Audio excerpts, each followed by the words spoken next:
Hmm. Hello. Good morning. It's your Blue Archive Gacha Whale, beginner artist self-proclaimed, and your boy Tosanyo. Welcome to the Blue... Nah, it's not the Blue Archive. It's the Zatsudan stream. So if you don't know what Zatsudan means, from like the JP YouTubing scene, more or less, it stands for random talk, and it can translate in English towards chit chat, just chatting, yapping, like those kind of terms. So it's gonna be like a chatting stream, and I am going to talk about things from last week.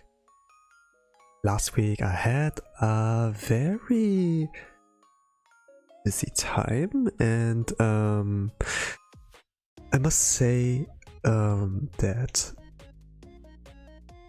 it affected a lot of things I wanted to do, especially with streaming.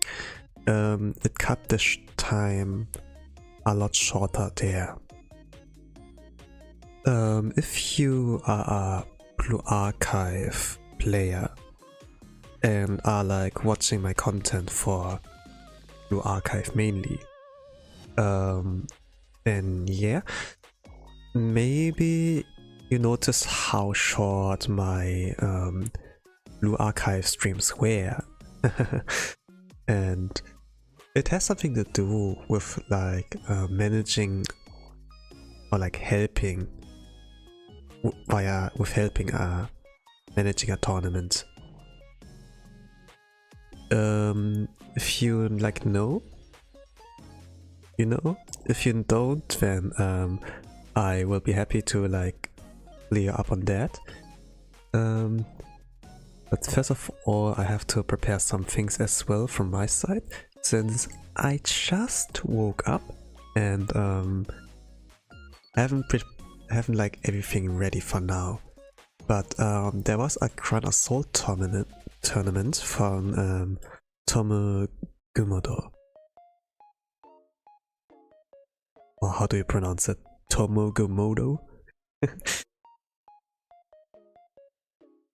In Blue Archive, like, handling a tournament is a little bit on the interesting side, since normally the only competitive content in this game are like speedruns on Total Assault or Grand Assault tournament kind of scheme. And you have like a 1 hour timer in a Grand Assault or tournament, Total Assault. And in this time, you can like throw as many teams against the boss as you want. But the risk is like, when the timer runs out, you will lose the ticket, and with that the chance on getting a lot of rewards on that certain difficulty. But if you succeed, it can be a lot big, yeah. And your score will be like calculated depending on how fast you cleared it, like not on the total damage. So to say, if you deal more damage, less time, more score. Translates to that.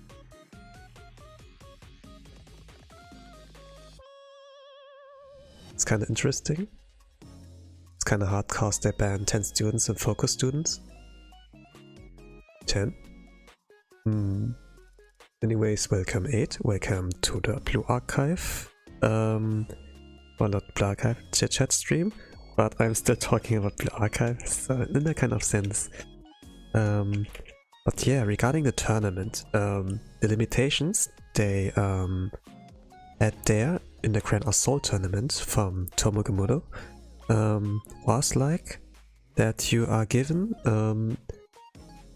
2 minutes time for your formation. So first of all, it goes like with a coin flip.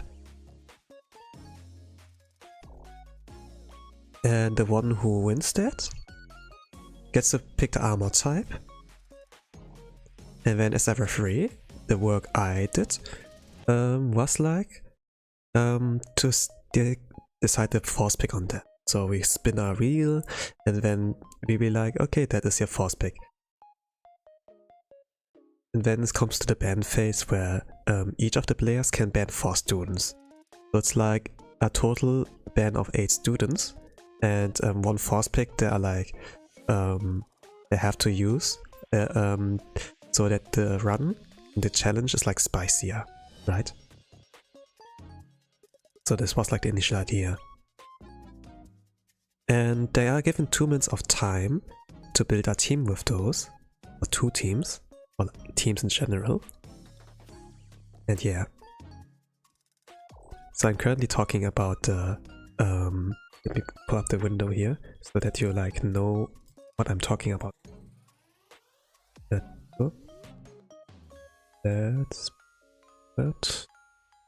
That's not this one. This one.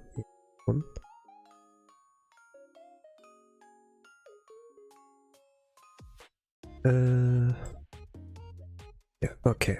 It should work. Let's pull that up here. So this is what I'm currently talking about in the background. So this is YouTube channel from Tomogumodo.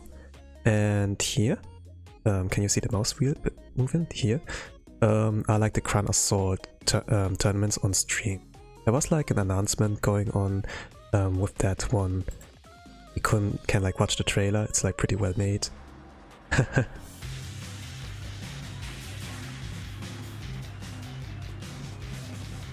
But yeah, in this tournament I like participated.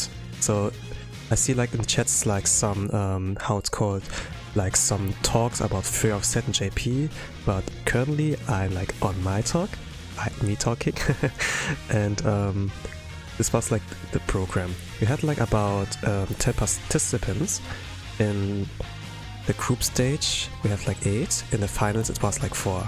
I was there not playing, but I was like a referee, and I practically talk about how being a referee in this tournament affected my last week on why I couldn't do as much as I wanted regarding my streams. So my art streams were like pretty short, my kyatto streams, or like my only kyatto stream I had. How long was it? Not long. It was like about 1 hour, so it's kind of like it's kind of like that I couldn't do much. There was like a day 4 though. This was on the day where the live stream was, but it was also like a 1 hour run, and after that, yeah, it's like reacting, and it's not much. It's not much. But regarding the Crown Assault tournament, I like to head out. Let me like talk about that and what happened there that made my work schedule like messed up by a lot.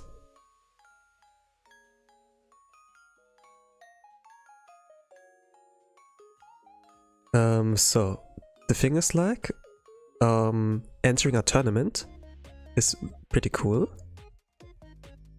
and you can like win prizes, and with that a little bit of fame and clout, so to say. And we had like some really strong players there, some newbies, and some like really familiar faces. But the tournament cannot run but anyone who can help in the background. We know like Tomo is like running the tournament, but he can't like facilitate on his own like a room where 10 players can like play on their own and also like watch over them if they don't break any rules and such. So they needed like referees, and from what I like saw, we were not a lot of referees. I remember they reached out, like Tomo reached out to some of there's referees from past tournaments, like with the Perro Grand Assault or like the Bina Grand Assault, and let's say that none of them like answered, and it was only like, or like maybe like one of them, like very few. In the end we got like about 4 referees, including myself, and because we were such a low number, there was especially a lot of work on me. I had like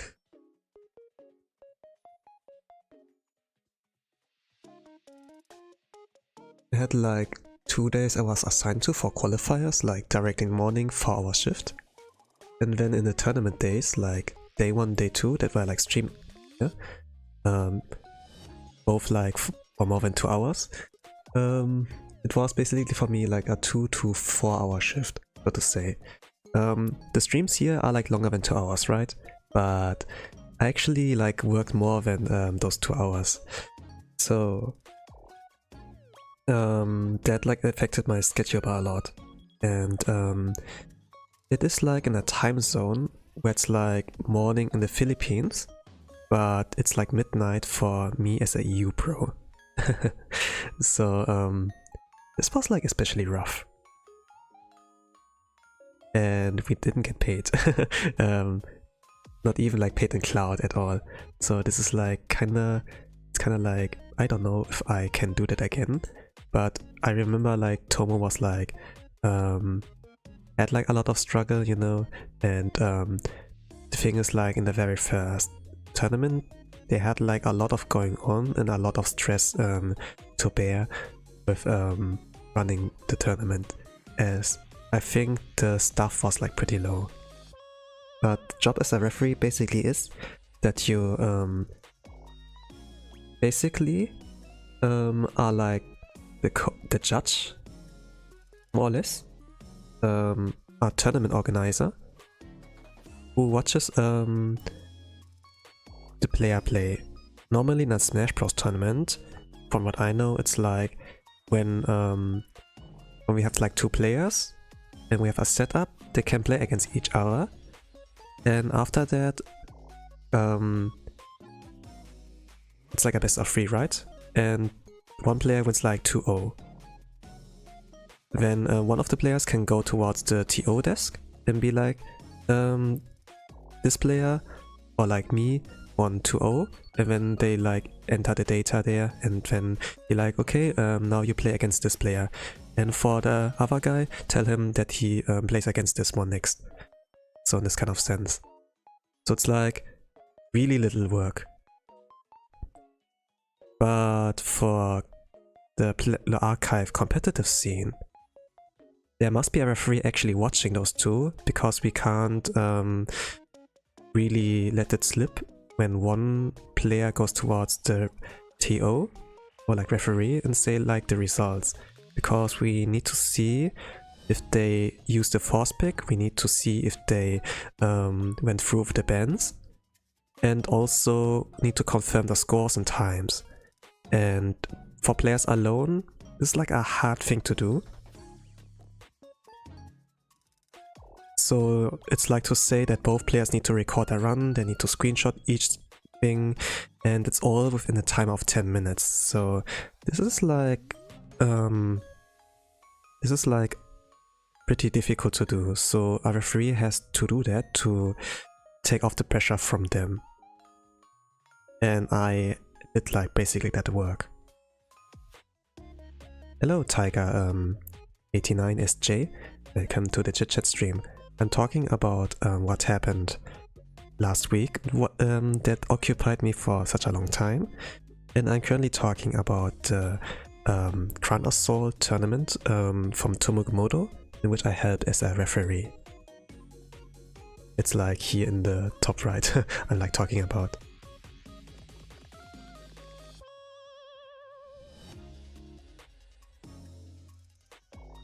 So regarding my work as referee, it included like that work. During the qualifiers days, it was like pretty chill. I was like the first one to supervise or like monitor one player submitting the score for the qualifiers. And I think like they did pretty okay. It was like a 30 minutes kind of monitoring that was like pretty fast, so maybe like 26 minutes. But the work after that was like actually entering everything into like some kind of recording tools. So the thing is like we record their run as FF3. Let me find something which I can use as reference to explain this kind of work progress. Maybe track some windows in there.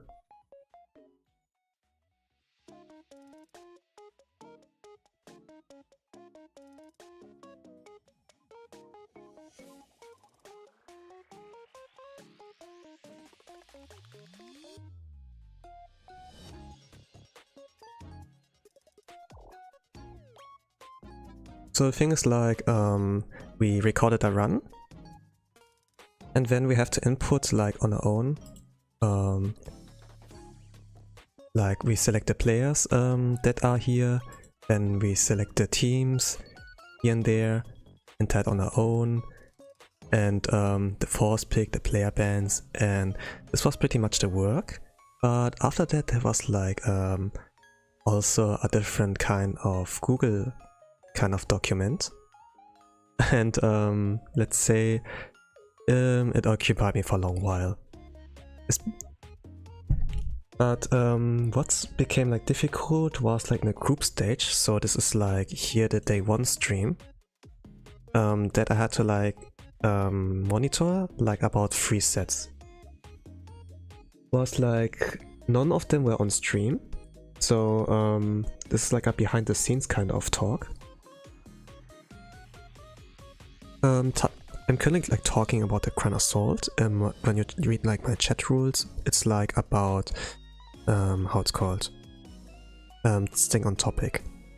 So me talking, as long as if it's like related to that, we can talk about it. But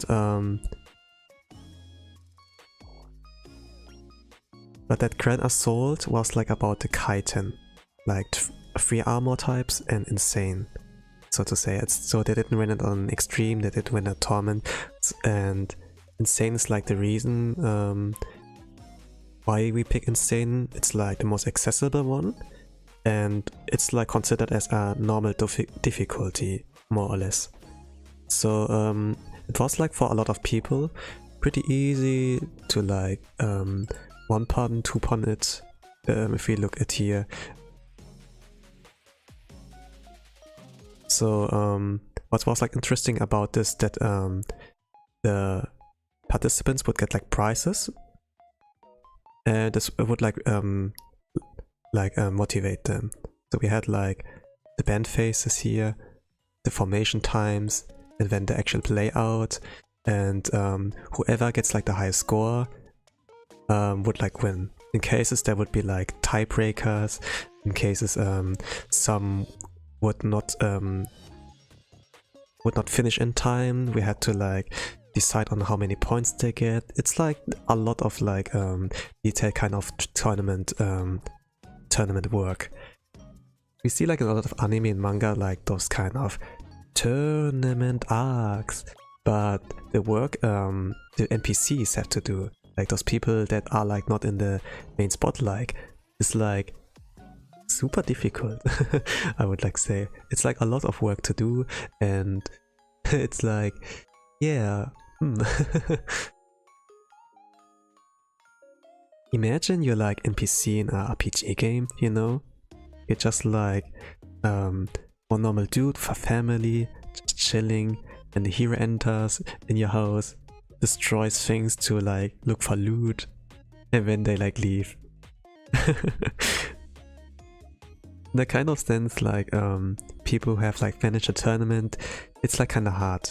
And if you like remember, like almost tournament arcs are like handled later on after the thing with Dragon Ball, it's always like, now something happens, now the plot twist comes, the turning point, and when they mess everything up, and it's like, oh my gosh, now we have to clean it up, we have more work to do. But this one was like pretty chill and kind of works. I would like say it was like stressful for my side, but I didn't like, it was like still fine for me.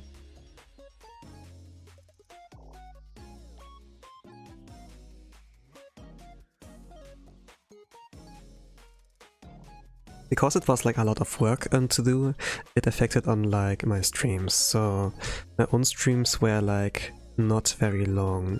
So what was that? I did an art stream here for about, yeah, this was like on a Monday. Tuesday the Grand Assaults opened, and then after that I didn't have time. And in the days I like had time, like on a Wednesday and Thursday, I got to stream, but not for very long, since the time I was like monitoring the tournament sets. It took me a lot of time away to like prepare actually for the Crown Assault runs. I managed to do some runs in the end, like off stream after the tournament, but you know, it's like not the best kind of scores I could like obtain. So I got like in the top 20 with the last Crown Assault, like with kyatto here. Like not in the tournament, but just like in general, with those kind of teams. It's like you don't see like full picture, right? I wonder how you can do that without going to mobile. But I was like seeing, hey, Tosan, you can actually get like to top 10 with that and with those teams. Or if you create enough of the made Arisa team, then you could get there, right? But I couldn't like get quite there. But it was kind of interesting that UE40 Hinata was really that strong to carry that through. It was nothing that happened on stream. It's like a little bit zanen desu, but can't be helped. Shouganai.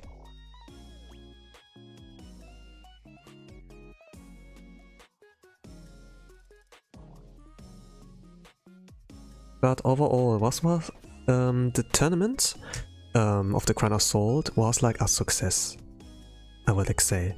It has... I don't really look at numbers, you know? I don't really look at numbers, but I would like say it's good.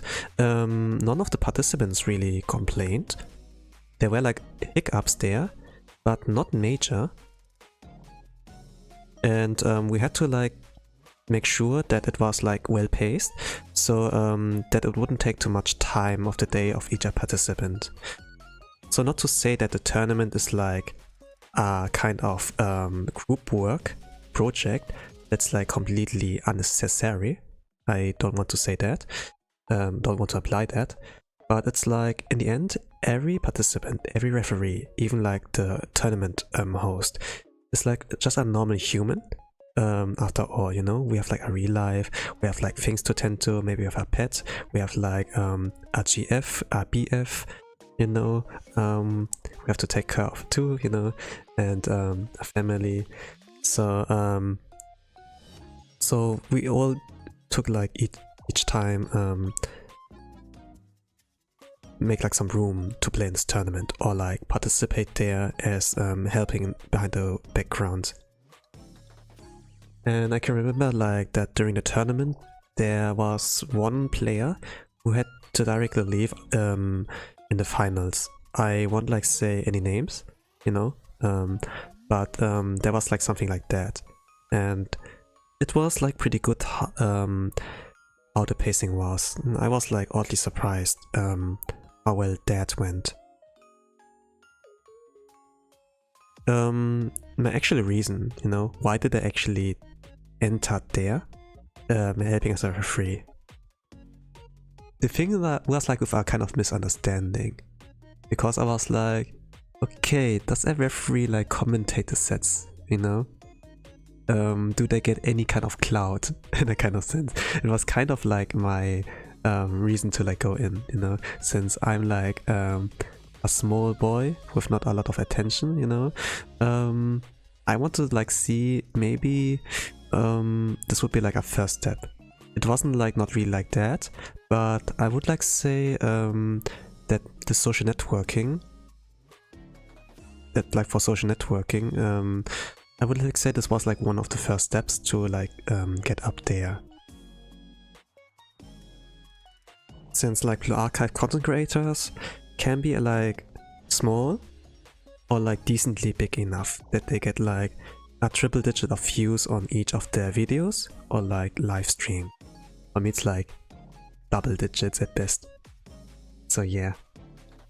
Hello Abstract, welcome to the Chit Chat stream. I'm talking about what happened the past week, and currently the topic is like about the Crown Assault I like helped out as a referee. So if you put like some questions in the chat regarding anything else than the tournament, I won't reply to it right away, but if I am like done with the topic there, we can switch to over that, so to say. So like 8 regarding Blue Archive JP, Tiger 89SJ, I will come back to that later. So as long as it's not related, I won't reply to it immediately. Sumimasen. Just as a head up. But yeah, social networking was the topic. You have to like build up some kind of connections if you want to be like a content creator, to have like some good legs to stand on, and with that to like move forward. Like on your own it's like pretty hard to like grow, but the more and more the connections grows, maybe you can make something out of those. I'm not really sure what I can do with that, but it's better to have something to work with than nothing at all. So I would like to say it's like nothing short-term immediate, it's like more like long-term, and you have to see that results after putting a lot of time in there. It's like with playing gacha games, that you can't 20 out of 20 AP refresh and like go full whale mode on day 1, and day 2 you can't do the same result like again, hardly. You get like burnt out really quickly, so it's like a step by step, I would like say.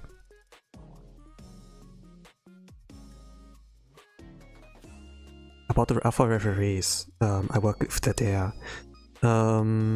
we were like a really low number of referees there, but it was like barely enough to like run the tournament on how Tomo planned to. About the capability of each referee, I don't know if I should talk about that. I might dunk on someone unintentionally. I have like kind of the problem that I tend to roast people and they take it personally. It's like social media wise, like texting wise. In person it's like not that kind, but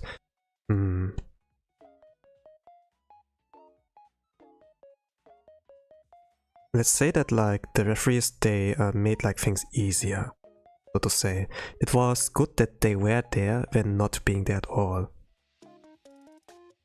I can think of like... Nah, I shouldn't include myself. I could like think of about 2 people that... Or maybe like one person. One person did that job really well. But I wouldn't like say it's like... it has like the same quality as like I was used to when I help in managing Kosu's Total Assault tournament. Let me check. Courses. Okay. It will direct me to like Kosu. We had like here the Shirokuro, Crown Assault. No, not Shirokuro. It was not Shirokuro. It was Perozilla, right? No. It was Shironkuro. Here. Yes, this one here. I'm like circling around. I would like say the management and the number of referees and the quality of referees, they were like 2 times better than what we had in Tomu. So Tomu was like pretty lucky that there were like help at all. But I would like say in Corso there was a lot more. I don't really know, maybe it's the connections. So you see there are like 1k views is like triple digits or like 4 digits by now. Tomo's like day 1. Actually, it's not bad. It's not bad. I must say it was a success, kind of. They were like saying maybe that it hadn't that much of a reach, but I would like say it's good. It's not really the numbers that like counts, but like the consistency. And let me see, they had like also like the Bina Grand Sword, right?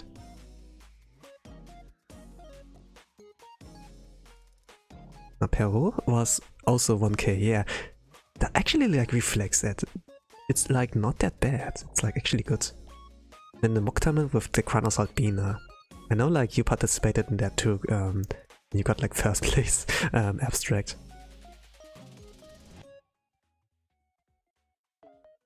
I think like it has like similar numbers. But maybe by far the Kyatto has like the lowest, but I saw like the production value of the trailer and such. But Corso, they didn't really rely on that. They were like just focus on like less on the visuals and just like on the quality of the tournament overall and like the work kind of thing. This was like good. I had like more pressure on Tomo's one, but and I had like a lot more to do on my own. I would like to say I had to do the most amount of work, but I would like to say this was like for a lot of people, of a lot of referees there, and like Tomo, they're like pretty young in the tournament management scene. But let's say I couldn't like contribute as much as I wanted to there as well, since the tournament kind of work, I wouldn't like to say it's entirely different from Blue Archive managing, but there are like some difference there where I couldn't like do as much. It's like just mainly like management work and like making sure, hey, did you check on the scores correctly? Did you know that when you input the score you can get like a rough estimate in the rate score calculator, something like that. Let me check. No ads allowed. Okay. Blue Archive rate score calculator.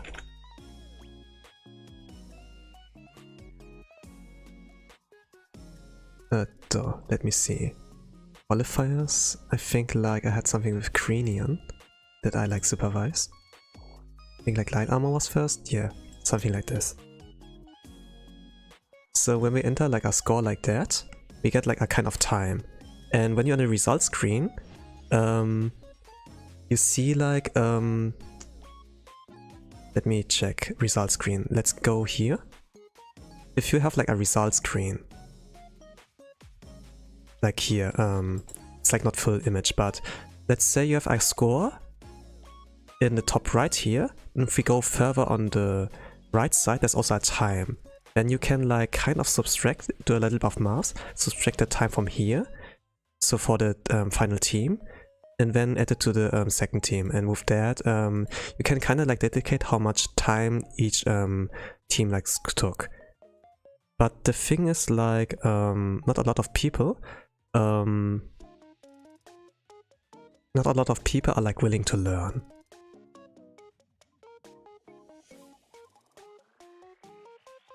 Oh. Okay. Nice wallpaper, Chrome. Toho? Yeah, I mentioned it like a few times ago, but maybe it goes on there, but before I came into Blue Archive, before I got into any VTuber and brainrot culture, like the rabbit hole, I was like a really big Toho fanboy, so to say. And yeah. Toho music is banger, I really like the lore, I like the games, but there is like not a lot of opportunity to play that. I know like the the Touhou Dojin circles, they're like, some of them are chill, but if it's like regarding the original music, Zun-san, the god, the creator of that kind of this big amount of Dojin scene, they are like pretty cool with that if you use their music, if you use their franchise to make like money with that too. So as long as you don't spoil the ending of each game, you know. That's about it. Touhou have lore? Yeah, they have lore actually. Maybe it looks like a little bit silly, kind of like slice of life, kind of, but it has like something going on. And if we look like at the character popularity, it's not like about, yeah, this character's cute, this character's hot, but it's also like about their personality and their lore.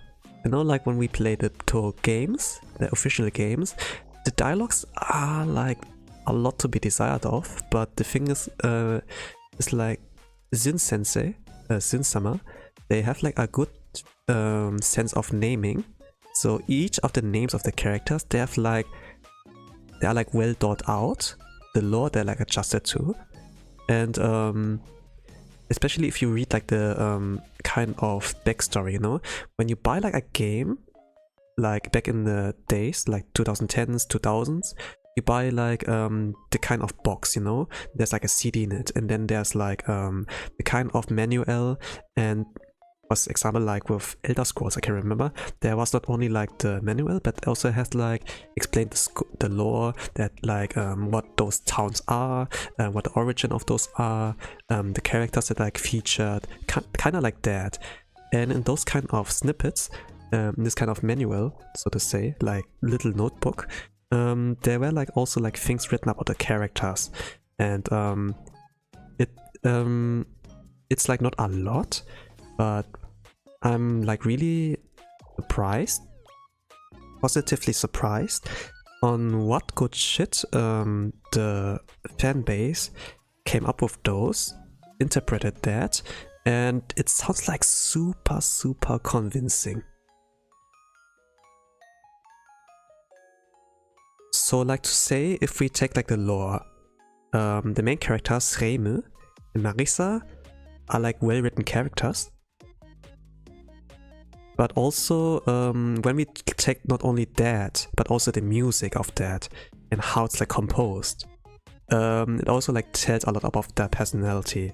Like with Flandore Scarlet, Komishi Koishi, like the extra stage bosses, they are like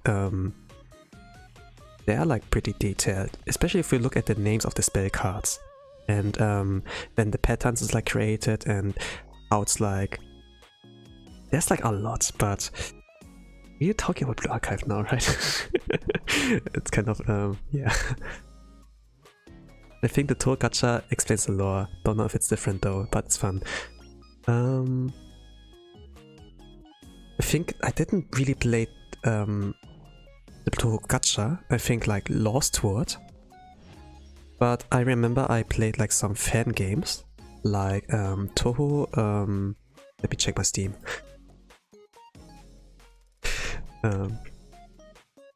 Let's put that on the screen. Being like, I don't mind.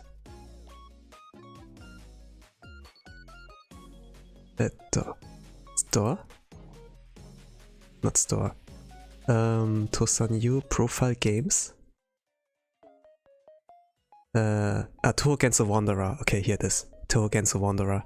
I played like this fan game, and a lot of things they like put up there, they're like in reference to the official Touhou manga. Like I read like some of the mangas there. I think like with the three fairies, Luna Child, man, I forgot their names, but it was like a light fairy. It was like a fairy that can like do some... And it has been such a long time, holy crap. I'd like talk about Touhou, but I know like about the laws and such. and the memes that like got created out of those. It's like pretty interesting to when you delve like deeper into that.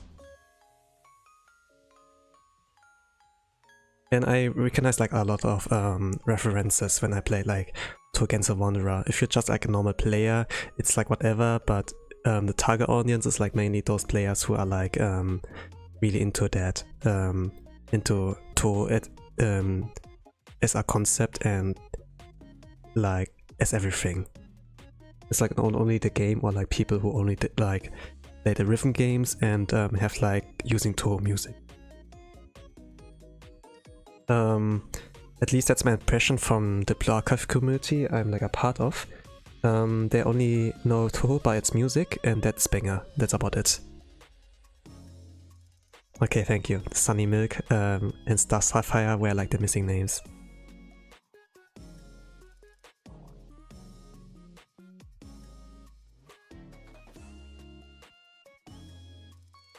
I could like talk more about the tournament, but let's save that for another time. I talked like, I think like it was enough of talk. So that TLDR, I had a lot of work. There were like some minor hiccups, but we learned from that and made it as perfect as we could.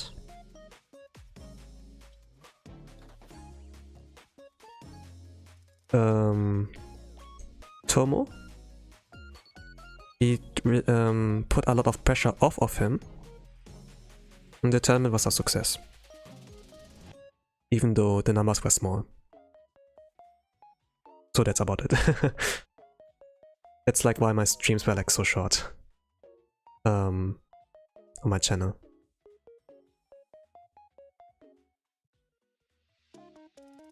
Can I talk more about Toho?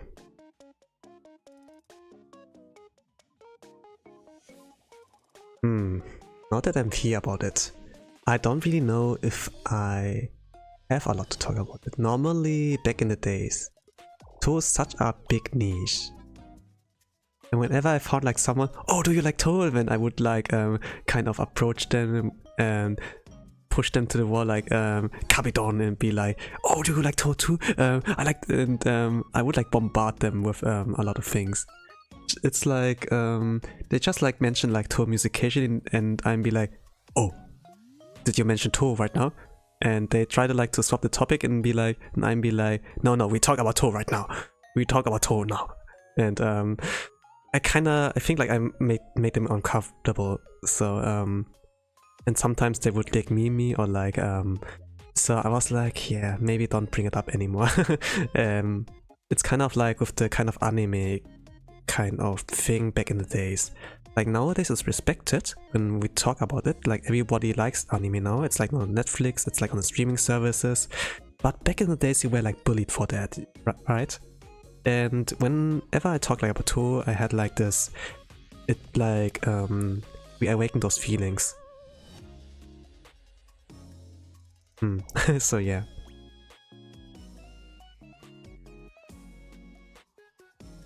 Okay, but so the 1 year maintenance, what was that about? Okay, let me go through the questions. I'm gonna close this here. From 8. Yeah, the JP rate, if you fail you still get reward from lower difficulty. Grow in Rage of Fury Com, I will upgrade Ethic for Dihina and Mika. Okay, this is quite much. Tiger 89SJ. Next Total Assault or Grand Assault. So the next Total Assault, that's like 1 week. Tuesday, depending on your time zone, will be Chesed. So that's like a yellow raid.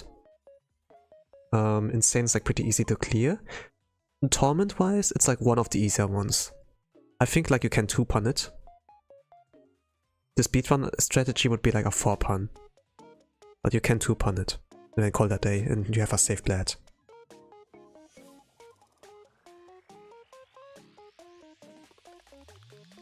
And then the next question of Tiger 89SJ. Better gacha, Hare Camp or Himari? I would not say I would not say that you have to like rank them. Himari is still like the best character in terms of buffing, but the thing is like Himari gives a 105% attack buff for 13 seconds. If you use 40 Hz, like about 15 plus seconds, it's a very short amount of time. So if you have like not a cost cutter like Moto, a friend of mine calls her like that, but it's like Neo Fuka, like Ui, then you are not able to do like a double EX skill of Mika in one Himari buff.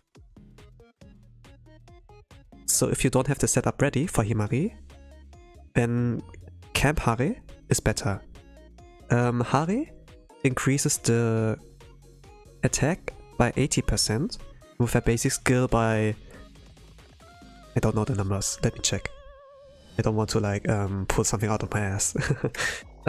Charlie GG. Let's put up that window. Currently starring Miku, but Camp Hare. So 80%. And with the basic skill, it's like plus 24, so it's like basically 100% too after a good setup. And the buff lasts like double the time of like Himari. Himari is like at average 13 seconds if it's like below UE40, but normally like 26 seconds, and this is like a lot of time. So if you don't have the setup of Himari to get like, for example, 1 Mika, 2 Mika, and 1 Himari buff, then you go for like Hare, and the cost is like 2. Himari is like free cost. Yeah. So depending on your situation, Himari or Camp Hare might be better. I won't say like, I still like think Himari is the better one. But the advantage is like when you have like a striker buffer, then you save like some spots for like special, like some good ones. Maybe you need like a healer to keep your team alive. Maybe you need someone who deals damage, you know, like Uta, Mashiro, whatever the situation like depends on. And it's like in general, it helps you a lot of like team building if you save up the special slots. In like Gregorius, it's like super important that you have like your damage healer be like in special slots, but with the thing like how meta develops, I think like the normal strikers are like carrying it already.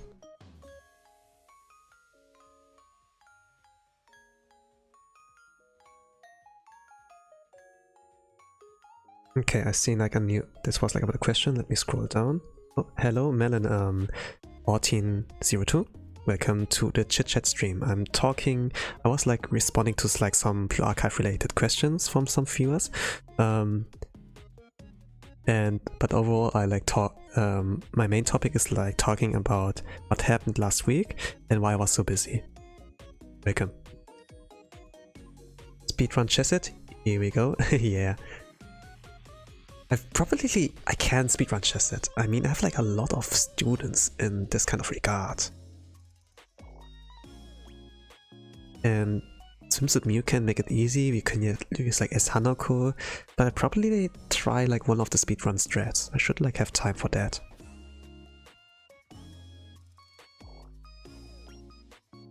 And I forget that guy Miku overtook Tosan Torment rank in Wakama raid.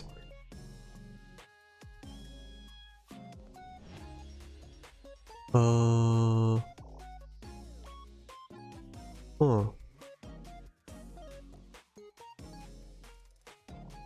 Yeah, I can remember that there were like few times where oh, it's not in here. Okay, there were like a few times where I got like challenged by a invader. But in the end I managed to get top 10. A top 10 spot, and they did not get it. So that's about that. So in the end I won the battle. See how it enables so many different teams. Yeah, this is like really good to have her.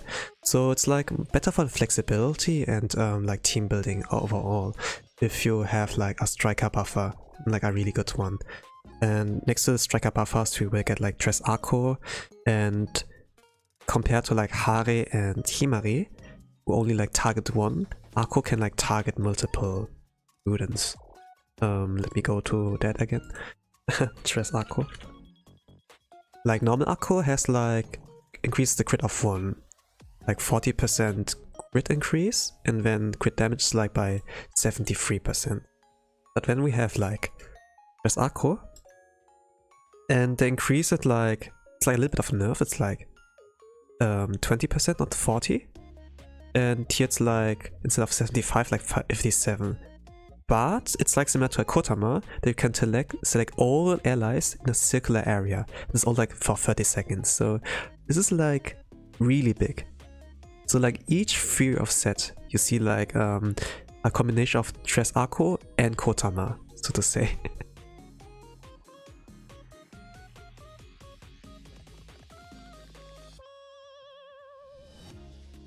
It makes like a lot of things like more convenient, more easy.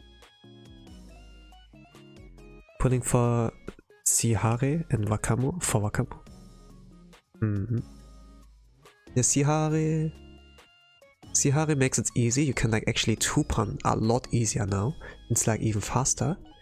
But if you get Potama, all the raids where you need like crowd control are like easy. I think like Kotama can like one-shot the towers. Not this Kotama. Kotama in this kind of trip. Let me do the calculations. Okay, here's what we need to pay attention to. Let me pull that way. This one. Do you see that? The confusion, like duration hot and insane torment. You need like about 15 seconds of CC to fill up fully, but when we had like insane torment, it's here by 20 seconds, so it's like immediate guaranteed one shot. So maybe it's 18 seconds, I don't know, but it's like guaranteed. You have like a lot of easier time. I mean, yes, it is 6 cost. You don't get a basic skill that can also do CC. There's nothing like that here. But yeah, Kotama's dead. Camp Kotama's dead good. So can't ignore her really. Shoko can? I know like Kotama is the best one in terms of CC by now. Not this one. Misaki? Shoko Misaki? Huh? They have everything mixed? You can use Misaki. It's just like she can't one-shot it. Let me pull that there. 11.5 seconds. So you can use it as a filler CC, or use it in challenges like PvP. The funny thing is with confusion is when you inflict that on an enemy, they attack, they go like for friendly fire, you know? They attack like their own teammates. So that's like kind of funny to look at.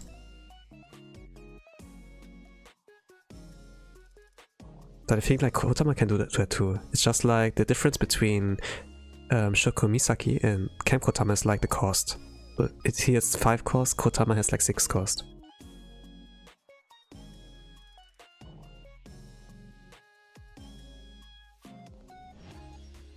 How many seconds for Shishi Kotama?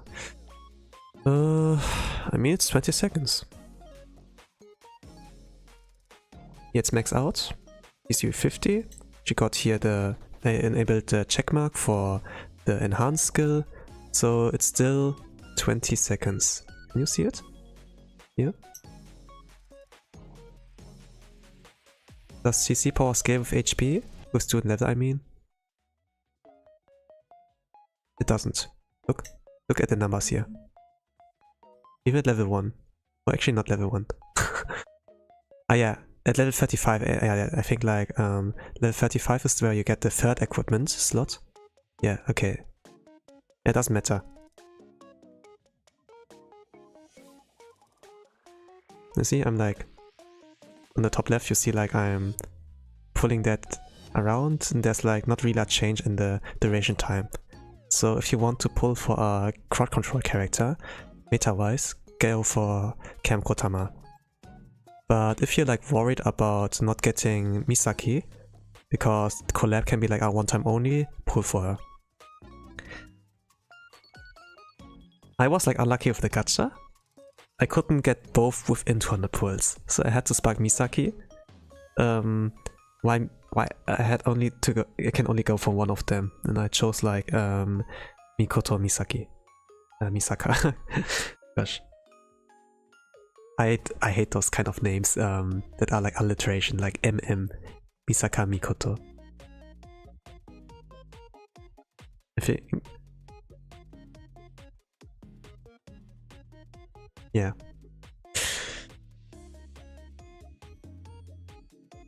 Yeah, 20 seconds is really big. You can one-shot all towers in hot.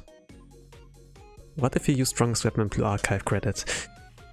I can use it. But Plexit says like that one thing when you pull out the credit card in the main story. Or like when Sensei pulls it out. That it's like an interesting weapon of choice, but we have to like account that it has some drawbacks in terms of affecting our real life. And you know, I plan on going to the Anime Expo in the US, and I need my money to get there too. Yeah, and also Yuka won't like it. This is like a big argument. This is a big argument, actually. So I'm kinda scared, you know. Maybe she will use the power of 100 kilogram thighs and will crush me, you know. And I don't really want that to happen, you know. I fear for my life.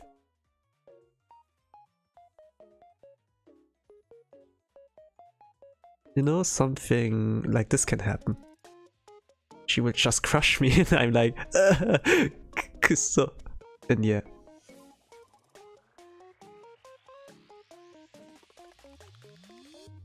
So I'm gonna be careful.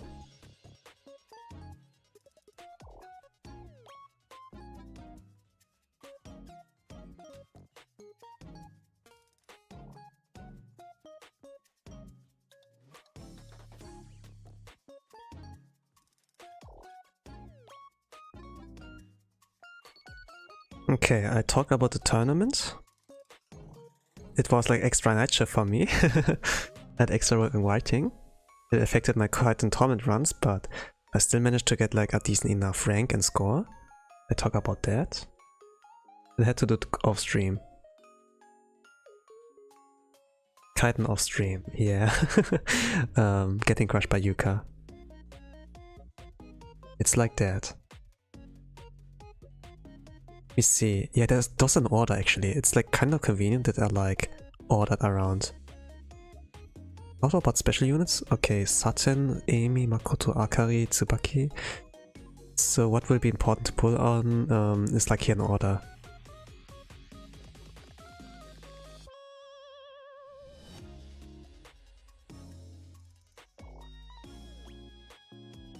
But yeah, I talked about the tournament, I talked about Kaiten. So I had like also other streams I did outside of Blue Archive. It's still like Blue Archive, kind of, but it's more like art streams, and then the reaction on how it's called, the Kivotos live, I think like around the end. Back to back gacha for me, tough. Yeah, if you look here, it's like pretty much dead. I think like Kikyo is the next banner, alongside with Yukari? No. Is it like that? No, Yukari is first, then Renge and Kikyo, yes. And Yukari can be a must pull if you plan on a speedrun in Kurikage. But if you don't, then you don't need to. She's not limited. But Kikyo will be good. Then Kotama Cam will be good. Hara Cam, I would like to say Cam Hara is like the must pull. If you get like enough stuff, you can go for Cam Kotama, but she's like permanent. The important thing will be like Dress Ako and maybe Makoto. Even like Freestyle Makoto can help you in phase 1 Torment chess set. She can carry that enough. Like Hina Dress 1, 2, so Kikyo 1, 2, 3, 4, 5, 6, 7. I would like say Arus must pull 2, 8. With Akari for set, yes, 9. And Yoshimi might be like the best pull you can do. So 10. But the thing is like also you can borrow Yoshimi. Ban Yoshimi. Since it seems like Kazusa's useful in other areas than set. Like it's a as tech speed buff in an area kind of thing. While Yoshimi only sells buffs, it's only like carry here. But if you plan to pull for both, it's like 11 pulls. So if we do like the math, 24k pyroxenes x 11. Holy crap. Then that is like a lot of pulls you have to do. It's like 1200 pulls worth of pyroxenes. So if my math is like correct, it's like 264k. And if we think like about how much money we have to spend, it's kind of a lot. You have to do choices. You have to like kind of ditch some of the characters you want to pull on. Or you need to get like really lucky.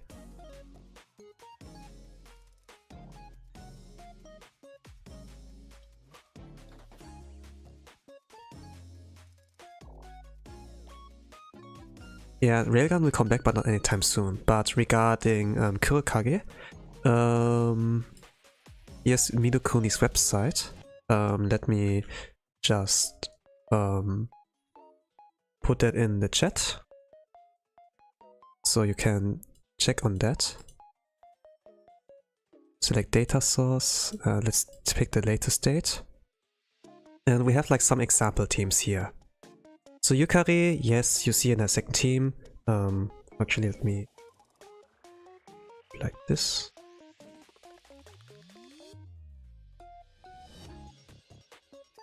So the best team here had like a Yukari, a Sanako, Mine, Shun, but if you play it like safe, it's kind of like this, that you have like a Sanako, Kasumi, Yukari, since in that way you don't have Kasumi with defense down conflicting with Kikyo's kind of. The kind of safe way is it's like with how rank 2 did that. You have the no defense down, yeah. Actually from Kasumi you have defense down, Yukari does the cheat crit, and then you have to set off as Hanako. Koru heals. It's like the best free-to-play healer you can use. But I think like this one is gambly. I think like it relies on the speedrun strat. It's like with Shioko you save like 5 cost. With Shun it's like 3 extra cost. It's like 5 cost you can like save up in the very start. And it's like kinda like the race. On critting with S Hanako without any crit buffers, or like defense downs. Actually you have Mina, never mind. But yeah, Yukari is good. When I scroll down, you see a lot of Yukaris in team 2, or like the high ranks. Or Ichika here. Okay, never mind. But Yukari is like this, the kind of comfy strat. Why is that so? Let me go to Yukari here. First of all, 7 costs is pretty big. But let me zoom in.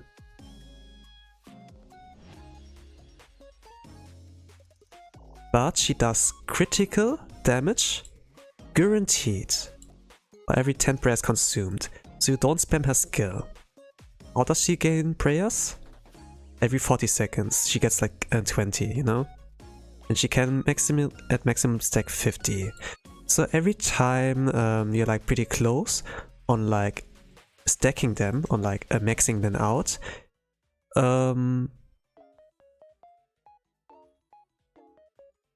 okay, for also like this one here.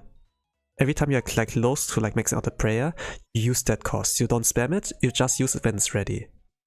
And this is like pretty big on damage output. If I don't know the exact numbers. I could like input something with the calculations, but I'm like kind of lazy. But a friend of mine who had like all the DPS maxed for Kirikage, they say like that she's like pretty strong. And since Yukari does like guaranteed crit damage, it's like a lot comfier than a lot comfier in this kind of regard as a speedrunner. So you don't have to fish crit with Yukari, you can just rely on Esanako alone and Kasumi optionally. Like rank 1 didn't use both of them in the same team.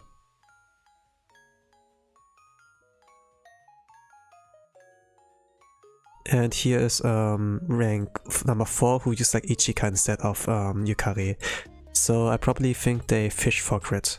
And Ichika, I remember, is like expensive cost, also like 7 cost I think.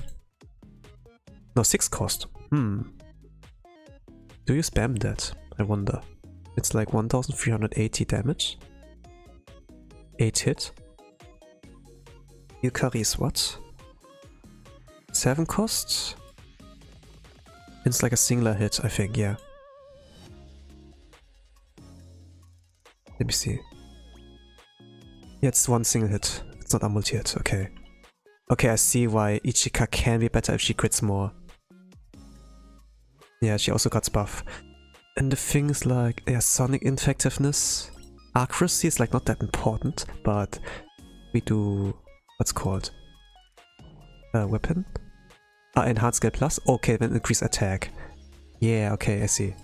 Naruto. Yeah, I see. Yeah, it really depends on... I mean, regarding publicly, you can pick like whatever, I would like say. Renge might be the most underwhelming, people say. But I think she was used in day 1. Let me check on this data.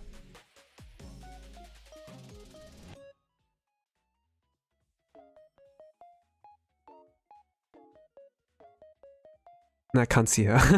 I can't see her in the upper echelon. Oh, someone used user. Great. The thing is like why we got this kind of flex teams in the end. I think like when you pause before the final blow and then exit and then enter with extra stream, it doesn't consume time apparently. That's why like the best run in the Japan server had like Hifumi last team. They even have a video out from that. There's like S Hifumi and Hifumi. Let me check on that video. I think like a friend of mine posted that video. I can't check on that. Then let's do this. Up room. Check for video.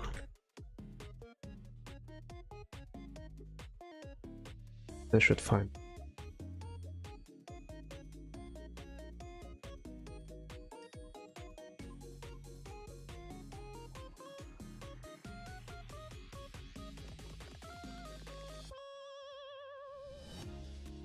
Next slot here. This is kind of cool that this rate allows it.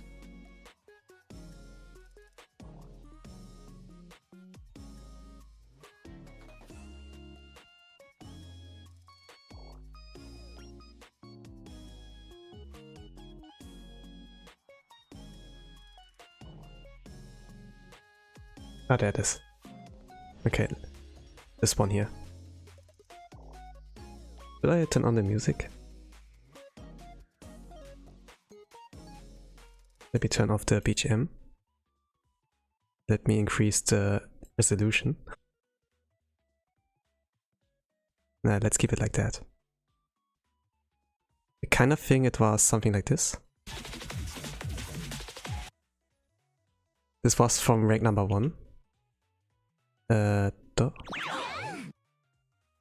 Kinda like in the last minutes here. But you can kinda like pause. And you can like enter immediately, like forfeit immediately. Enter with a new team, it doesn't consume time. The thing is like, probably when they end the battle and reach like 0 HP, it doesn't end automatically. Once Kurikage is down, they line up in a line and do like a selfie or something. Or whatever, yeah. They need to do like some victory animation or something of the sort. 0 HP, so it means you can like run with any flex team afterwards. And they decided to opt for the Hifumi's ones. It's like read optional. It means optimal if you don't do that, but it's about sending a message.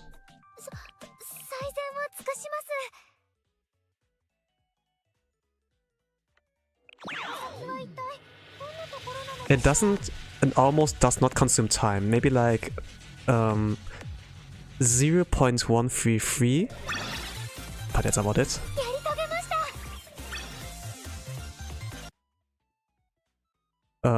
Did you see that? Did you see that in the top right? Ah, it was like just a brief moment. Let me do playback speed 0.25. Mute that. It does consume time here, if you see it. Ah shit.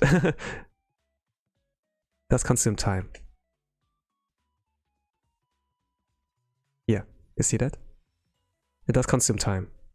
But it's like really, really little. It's like very little. So you can kind of flex with that. Okay, let's do normal playback speed. Okay, we have here the Yuka crush from the Twice. But yeah.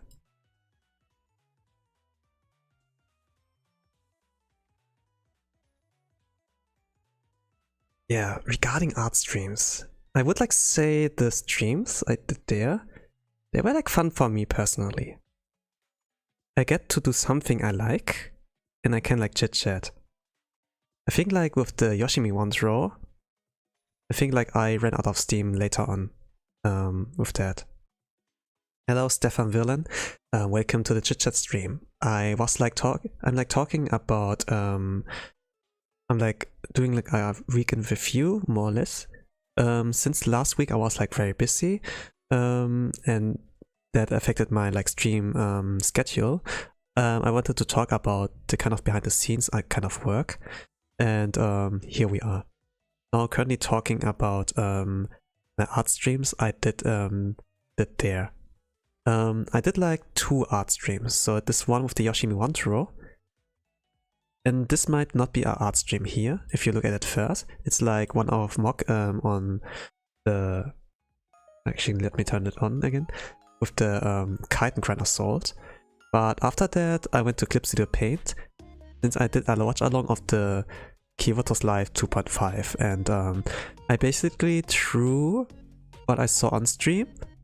And I commented on things like that. So it's like basically a live drawing stream. And I must like say this was like pretty fun for me. I think like the end result was something like that I drew those characters, including with Yongha. And it was like, I must like say it was pretty fun. Like drawing along, even like drawing Hotdog Arana. It's like pretty scuff.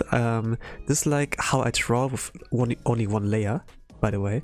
So it's like no nothing like my regular art streams where I do it like step by step and such, and you see it like here, the progress of that. But it was like pretty fun.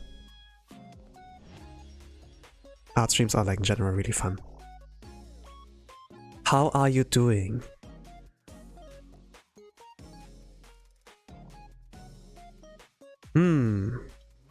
So this one question. Stefan, do you expect me to answer that honestly? Or are you happy if I say like, yeah, I'm fine. How about you? Yeah, one layer is crazy, but the thing is like when you do it like, back in the days, we didn't have like digital art, right? We had to do it all on paper. It was not that different. And to be honest, this is how I learned doing art. This is like how I learned doing art.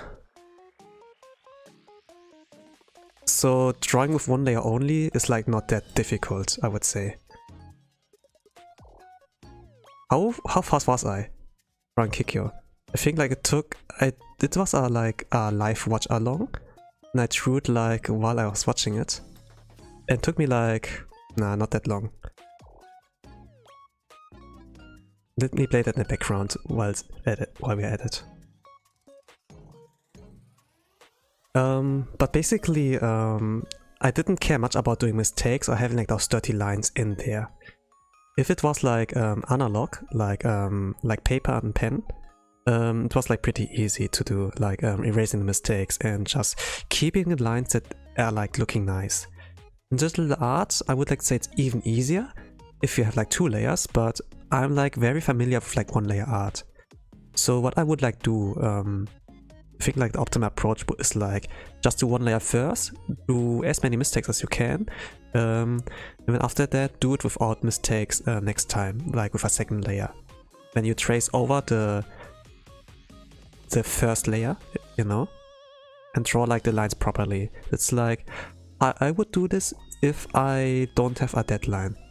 I would take it seriously.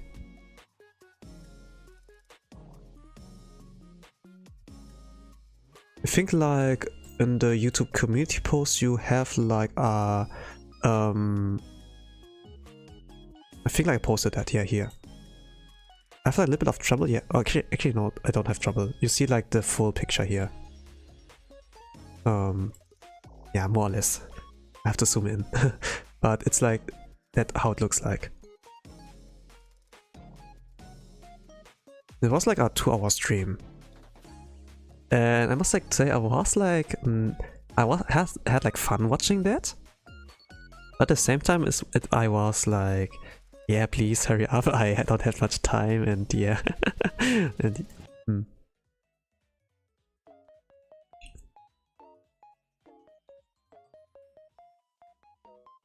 yeah, I think like I had to go to work afterwards, and it was kind of iffy. But this was like a pretty spontaneous stream. It was like a guerrilla stream kind of. The thing is like I had like a tournament shift, like in the Grand Assault tournament, like a shift on the Tuesday and Friday. The live stream was on a Friday. I was kind of worried, hey, it could happen that a participant would want to submit a score within my shift, and I have to be there. But luckily, that one submitted a score very early on. I think like one of the referees, they did that for me. And then all of the participants were like done with the qualifier stage. And when there was like no work anymore, I was like, oh thank god, now I can't do the watch along. Because some of you gamers, like 8, you for example, you were like asking, hey, will you do a watch along? Tomorrow is like the Kyatto's live stream, 2.5 anniversary. I was like, I don't know. I'm like very busy. I was like not saying that I was a referee in the tournament back then, but now I can say it, you know. So this was like about the gist. So that's why I could do the stream here. with the watch along. I did a little bit of kyatto, not successful. It was like still using Uraha, but if you look like at my results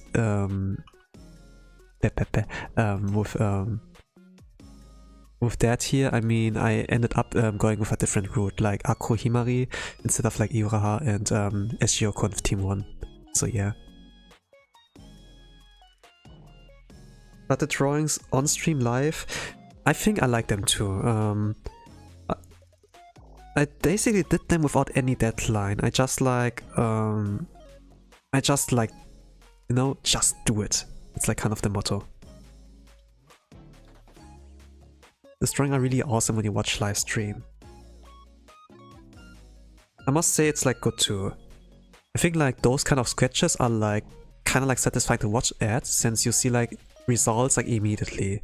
When it comes like to coloring, you need a lot more of patience, and with today's era, a lot of people, they have like short attention spans, so it's like not as satisfying as like watching like some lines forming like here, like with Kikyo here, like some kind of entity, and you see like more and more to fruition. And it's like, wow, this is awesome. But if you watch the work progress of someone like actually coloring something, you need a lot of patience. But this is like especially a professional artist, like a pro, and then you be like amazed at every 2 minutes, every 5 minutes in how good it looks like. And it's just a one draw, like a 1 hour drawing. And then we are there to the meme. Let me check the meme. Actually, I want to put it up.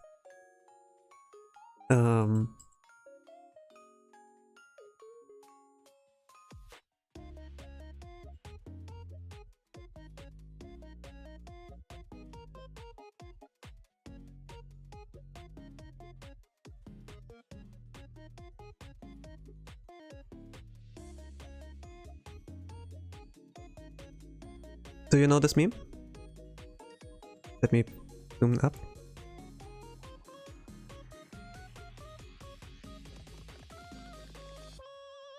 I'm kind of the sentiment of this sentence here. When I see like, when I watch a pro artist and they start to color, and then I'm be like, oh man, oh my god, so cute.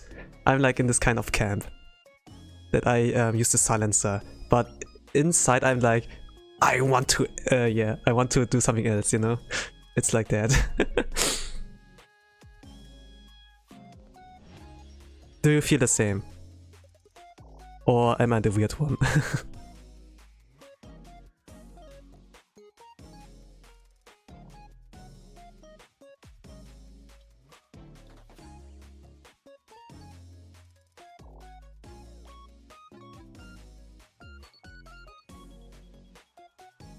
Okay, no answer's answer too.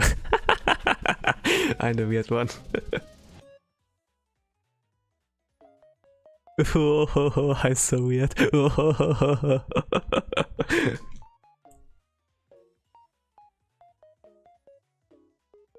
But art is actually a really nice thing. You know, oh, did I do something? Yeah, I did something here. I skipped ahead.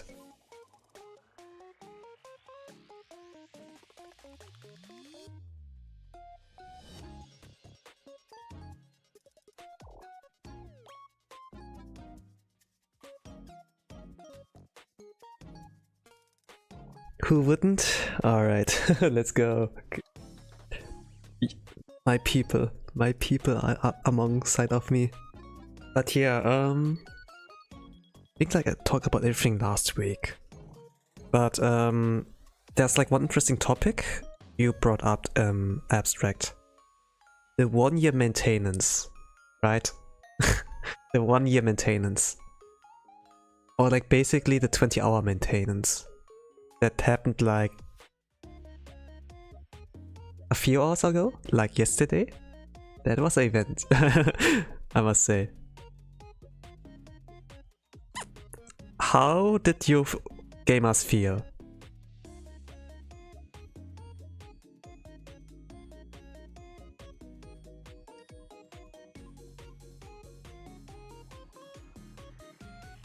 what went through your mind when you saw the notices or announcements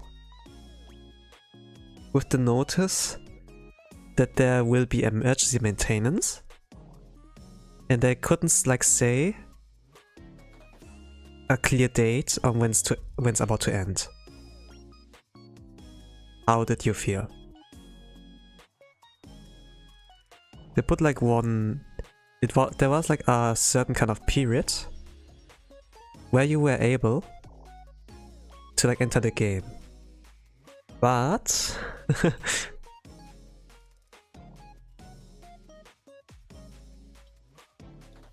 like after the planned maintenance, you know, this was like around 2 AM UTC to 7 AM UTC.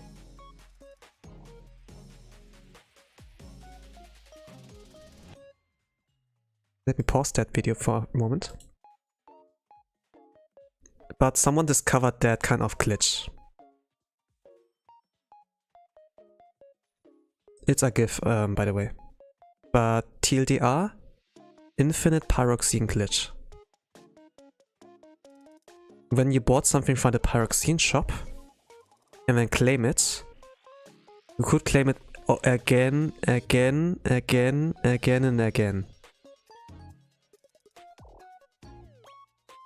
This was what they abused. Or what they discovered, so to say. So the next moment was like... some people were like coping. Oh, that's just a small issue. It's just a small error to fix. They can do that easily, right? But actually it was like bigger than it looks like. It's like not a slight bug. It was like something major. And why that took so long is like that they had to find every single player who abused that exploit to like fix that issue or like punish them. And this they had to do it in all global servers like EU, Korea, Taiwan, Hong Kong, North America, Asia, you know? After they did that one time, the emergency maintenance was like closed. Was like finished. They opened the game again for 10 minutes. But this bug was still there. They were like able to find the players, but they couldn't fix the bug.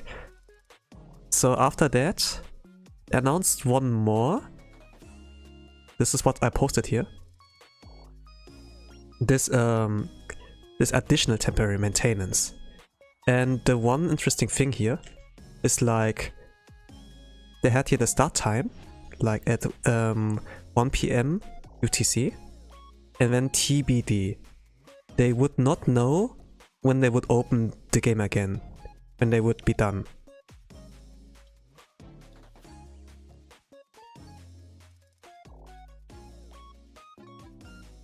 I think like 5 to 6 hours later on, they were like saying, oh, we will be done at like 11 PM UTC. Please be ready. We have like a lot of compensation for you ready. Let me go to the Twitter of them. The first time they like announced that was like let's see, archive. Okay,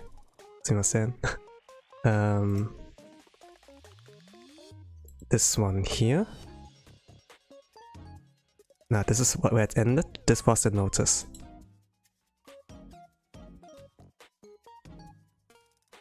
I still have it somehow. Yeah, gosh. They ended it. They were like planning, oh, we're gonna be done in 11 PM UTC, but they finished actually faster. So like here at 9 PM. I was like able to do the stream like very barely, but it was like at midnight. But the rewards are like really juicy.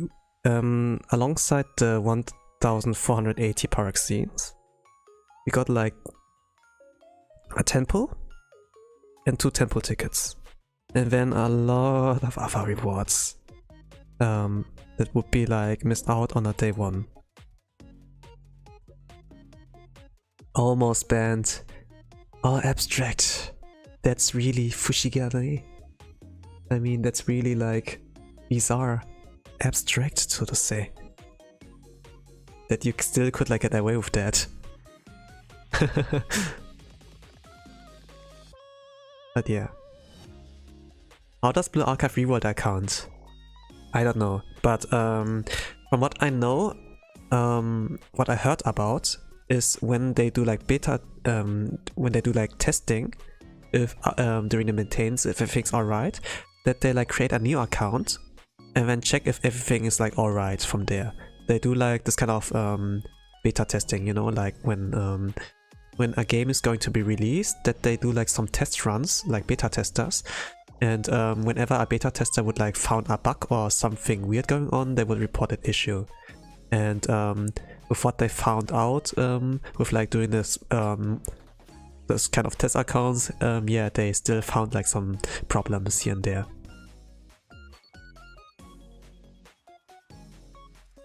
So they don't do it with like existing accounts, but they like do it from the very start, you know?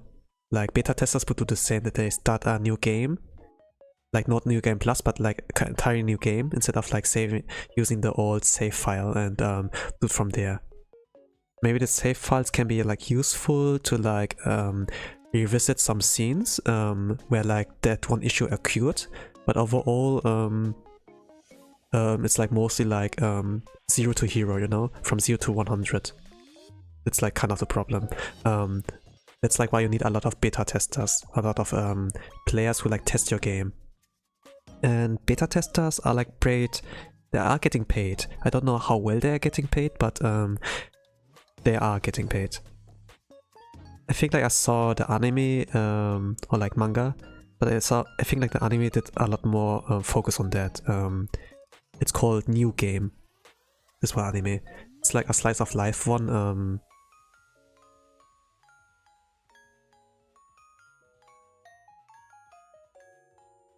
Can I pull it up? I didn't think much about it, you know. I was just like seeing, oh, they do like anime about games. This must be pretty good, right?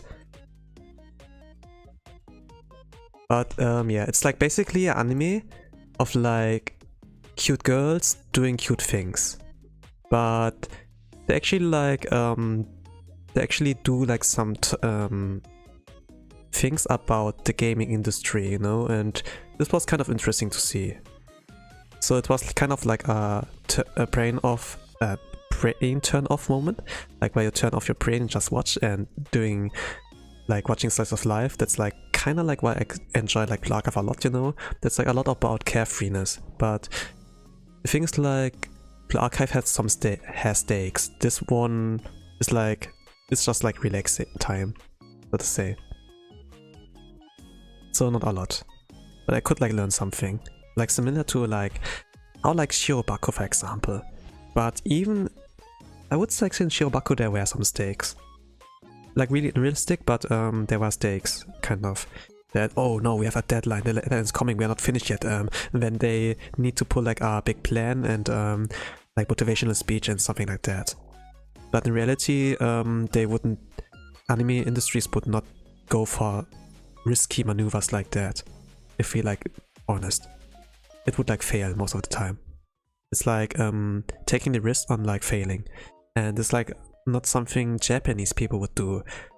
Japanese people, they stick like to traditions and things that work. They don't go like for something that would change the status quo, you know. If we think like about Japanese politician people, you know, they're like consisting of old oji-sans and old mans. There are like no young people there who have a say on in the politics. Like a fresh kind of perspective, you know? It's still like the same, and when we look at the laws of JP, it's like kind of messed up, but in the anime kind of scene, it's very refreshing to see that we have the fresh ideas in there, you know?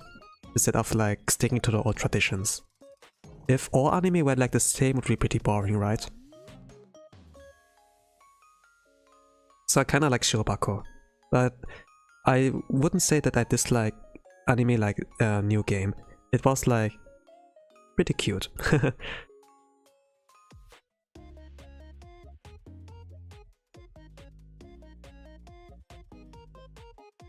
cute. This was a cute anime. Oh, so you watch it too. Great. But yeah, this was like my kind of knowledge about beta testing. It's like the first time I encountered that in a anime. But when I let's say when I was like interested in doing an RPG Maker game, you know, I delved like a little bit in the German community.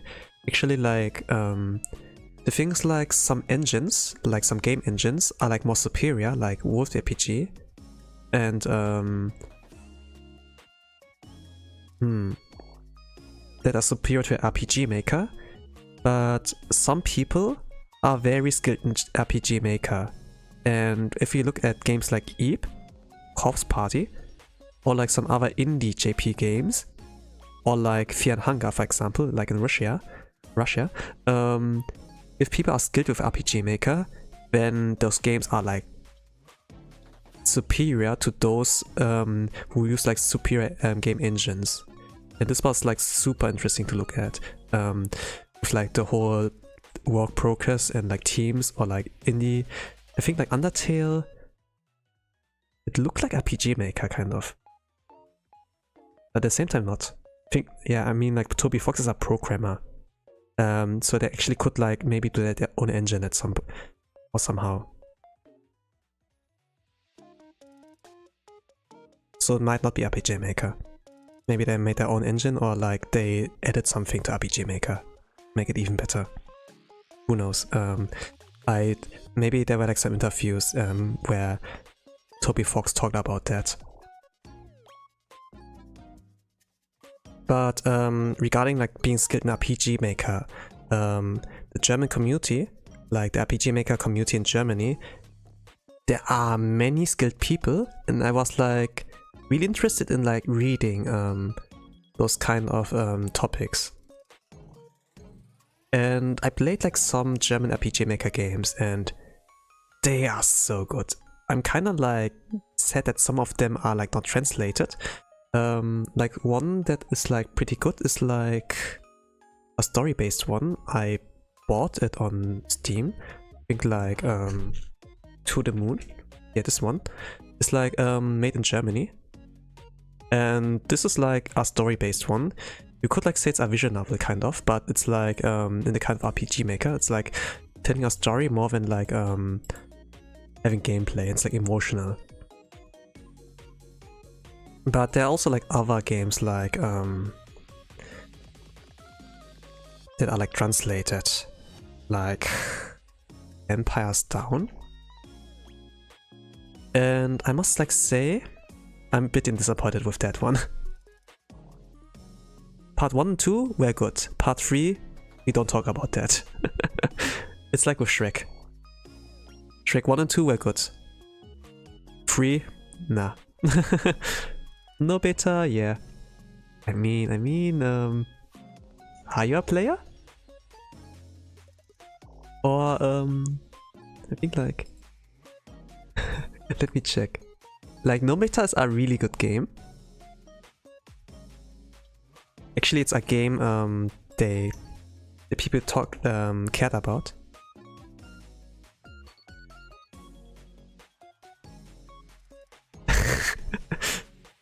I'm to procure it.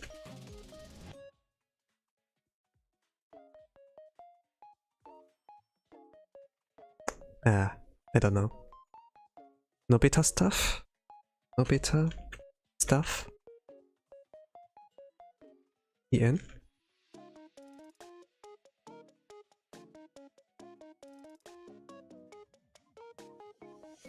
Okay, this one. Oh, it's kind of sus. It's kind of sus. But the thing is, like, the game is like pretty good. It's pretty. It's like it doesn't take the degenerate part in the game. I mean, when you look at the Twitter, the devs, they are like cultured and based. But if we look at Pixiv, Sandbox, or like Patreon, then it gets like, oh my. But it's only in this kind of area. It's like pretty self-contained, self-aware. and it's like pretty based. I'm playing it right now. I was like doing some let's plays on that, or actually I did some live streams on that, but those were like on Twitch only back in the days, so there are like no archives to that anymore, but I could like replay that again, because actually I'm like kind of interested in the story. It's like not a big story thing, but it is interesting what they have, especially with the web mangas they have.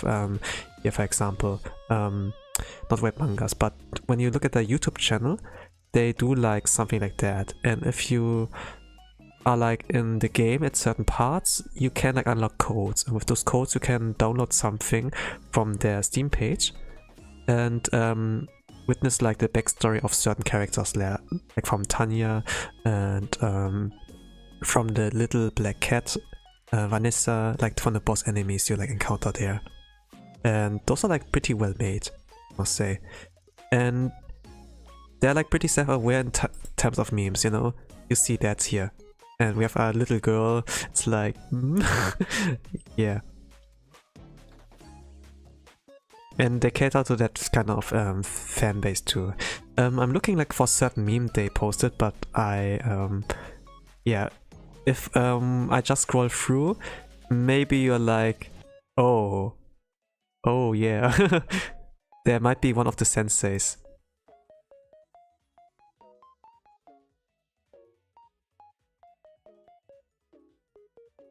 The reason why I actually started playing it, was not because of that reason.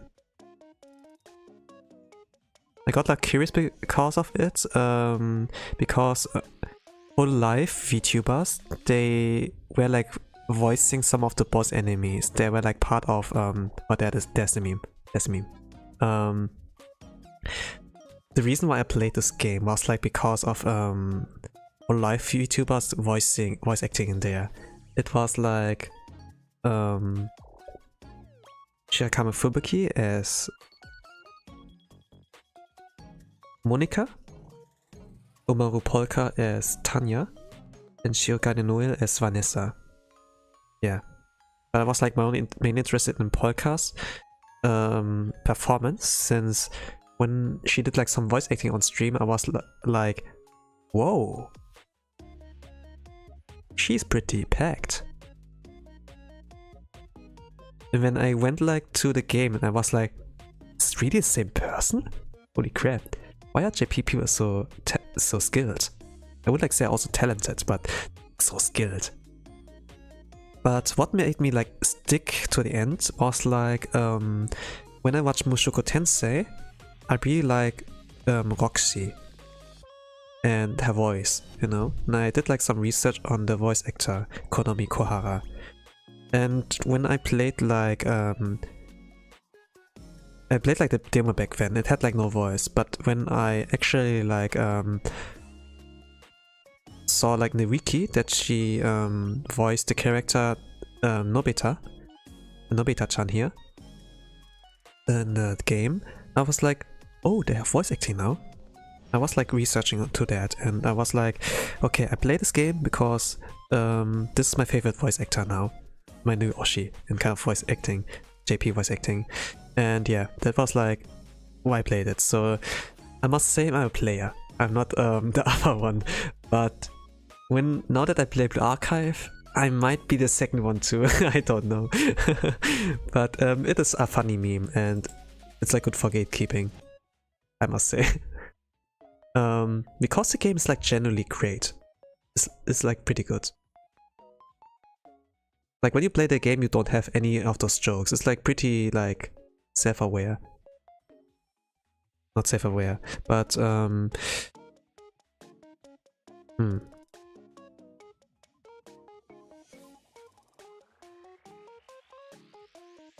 it has like some hiccups with the story, I would like say. We get kind of confused. I would like say, yeah, it's not the perfect one, but when I see a good game, I can like say it's a good game. I would like say it's like a 7 out of 10 or like a 8 out of 10. Yeah.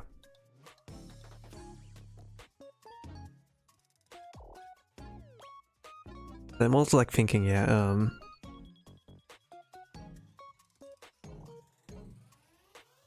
when there will be more games where like Konami Kora chan will like voice act, I probably will like play that game too.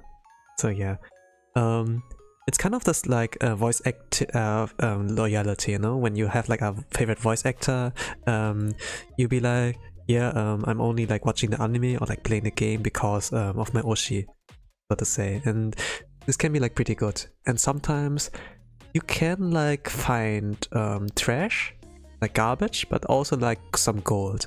And I must like say with Nobita, I was like pleasantly surprised.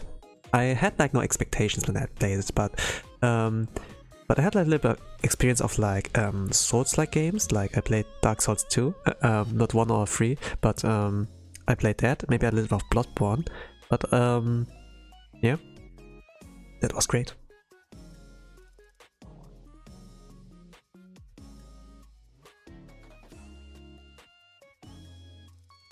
But if it comes like to future streams, I'm not really sure on what you gamers would be interested in outside of Blue Archive.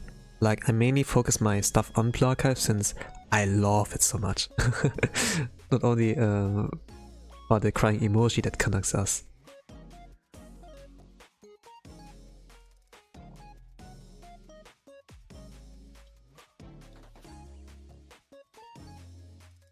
A bit off topic, but you think the blue woman from Reverse 1999 worth pulling right now?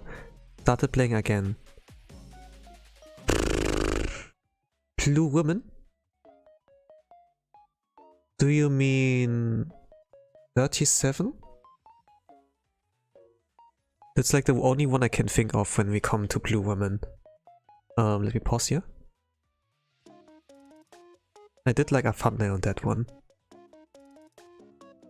But I think like we have a more contained version. Or like more TLDR kind of version. It's kind of funny when I scroll through the community tab and see this one here. Do you mean this blue woman here?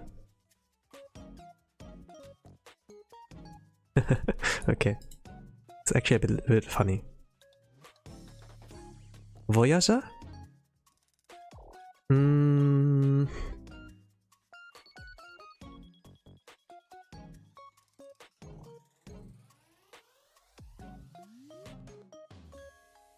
I haven't used her, so I can't say much about her viability.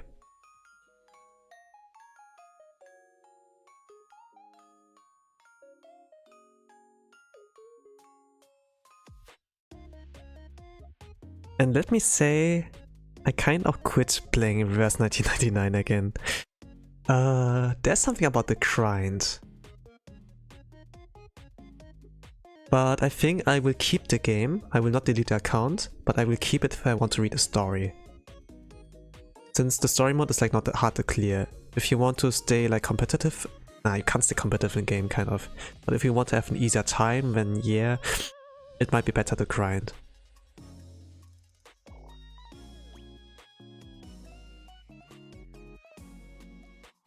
The problem is like with like the game, like stream wise. There's like nothing like Total Assault, Run Assault, or any kind of competitive endgame content or like a leaderboard at all. So it's like a single player game, so to say, right? And the things like, I rarely stream single player games because I like know how little interest in there is, and I'm like not interested big time in that too. If it's like about story, I don't really know, since I did one read-along reaction here like 6 months ago, so it's like before I finally included my updates with the PNG and like thumbnails and everything. But the problem I think like with this, no, it's not competitive, not at all. It's a single player game.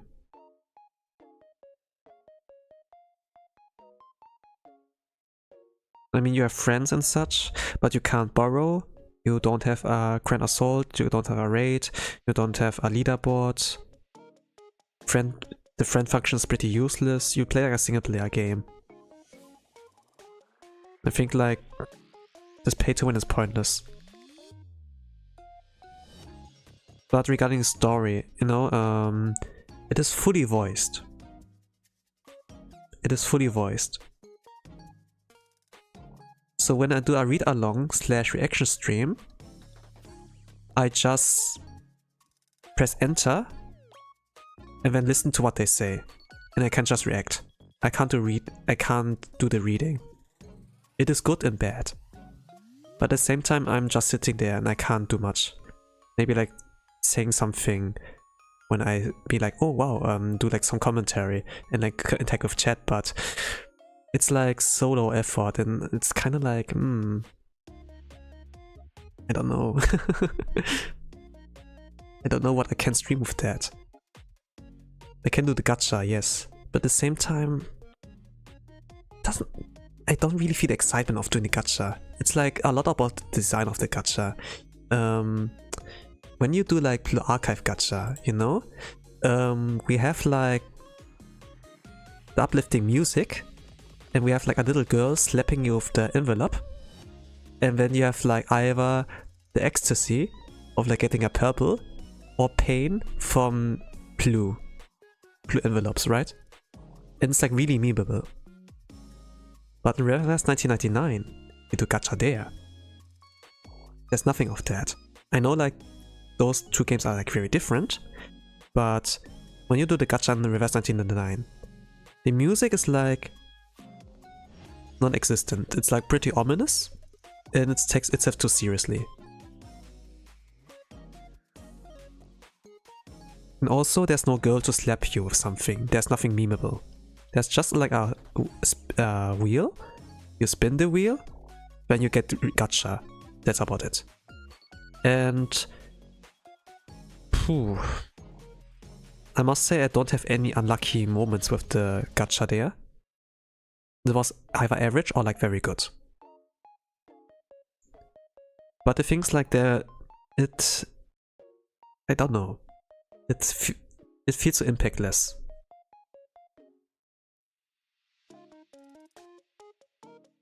So the gacha is like not very fun to stream at. It's like pretty chill. It's pretty chill, which is good and bad. But yeah, because of the gacha design, because of how the story is, with the full voice acting, because there's like no competitiveness, I see like, yeah, I'm not interested in like streaming that. Cookie Run Kingdom gacha roll is amazing. Yeah, I saw a little bit of that, and actually it is interesting. I watch like okay, I might be a little bit too mainstream, a little bit too normie, I don't know, but no, it's not normie actually, but maybe a little bit too mainstream. But I watched back in the days like a stream of Gogura collabing with Amira Watson from Whole Life English, and this was a sponsored stream on the Cookie Run, you know? And Gogura was playing there, and she had like Ami to chat with. If I'm being honest, even though it's a sponsored stream, I was like thinking Gura, she was like trying to make Ami suffer, you know? So Gura plays like the professional kind of person, doing a sponsored stream on a gacha thing. But when you think about Cookie Run, let me pull it up somewhere.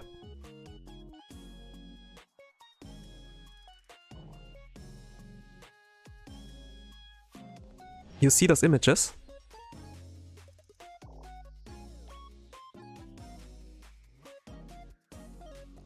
Like with those small little characters, like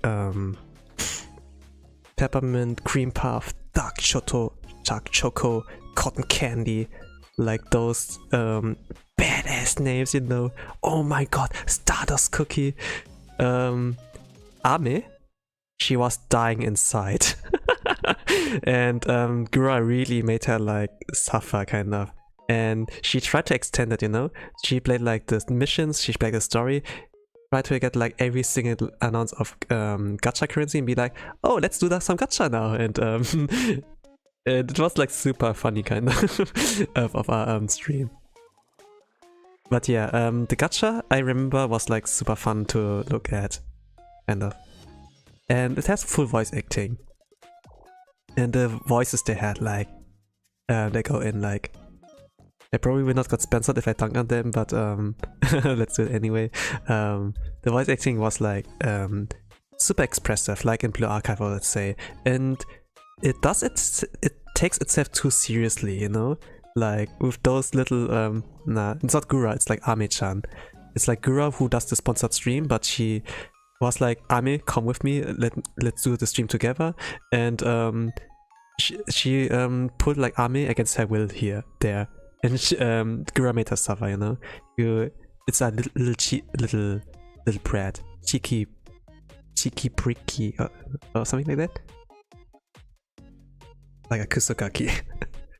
So yeah, and the voice acting is like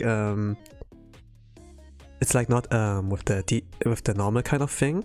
They take itself too seriously, and they be like, "For honor, I'm the Peppermint Man," and they go like with voices like that, and this was like a 4 hours long stream, and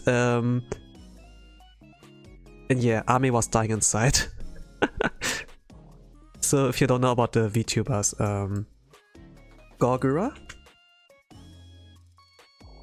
is this girl here. She was the one who got sponsored, and she tracked that girl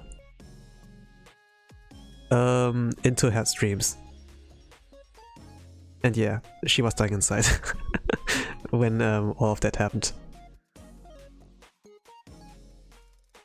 So yeah, I can like say Cookie Run has a lot of energy that Reverse 1999 lacked. But is it a game I would play rather than Reverse 1999? I don't know. Probably not. The only gacha games I play are like the Archive for now, and maybe Mahjong Souls. Mahjong Souls has a little bit of gacha. I only see Gura when she plays rhythm games, TBH. Oh, the thing is like with rhythm games and music, the copyright is like really strict, right?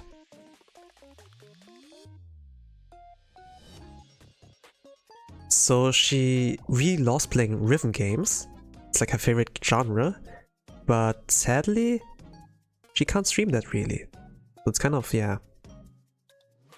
But because she has like a lot of eyes on her, a lot of sponsorships will approach her. Sometimes it's like a hit or miss regarding sponsorships, and I think like Cookie Run Kingdom was a funny one. She took advantage of to make like Ame cringe, and I had fun watching that. A lot of viewers too. We had like this kind of Schadenfreude.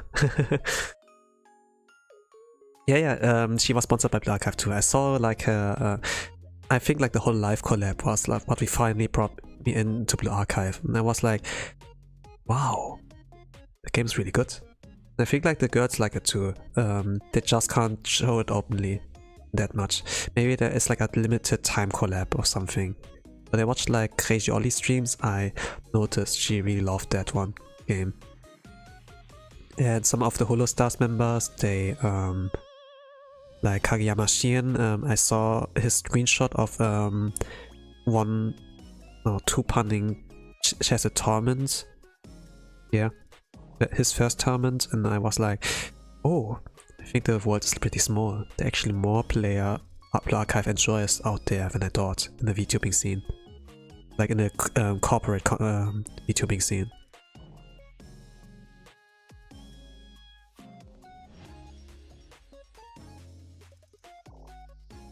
Yeah, the thing is like, when you have a lot of cloud, when you have a lot of eyes on you, it's gonna be difficult with the work culture. Also internet culture and such, that you can get cancelled and everything, and it's like, it's like a double-edged sword. Gura can handle that pretty well, I would like say, even though there are like some shortcomings of that, but yeah. I think like she's doing fine, she's doing good. And she has like a nice gen. She has nice gen mates. I watched them from the very beginning. I was like there for them, and I have like merch of all of them. So I support them too. I was like, before I was like Blue Archive Whale, I more or less was like a dolphin, maybe whale, but actually like a dolphin and like buying merch and like supporting them. The best I like did was like doing artworks, fan art. There was like a day where I like drew a lot of whole life related fan art. You also see like here with Holomyth here, for example. Like when we scroll here through, and most of our whole life was like DOVA-Summer, for example.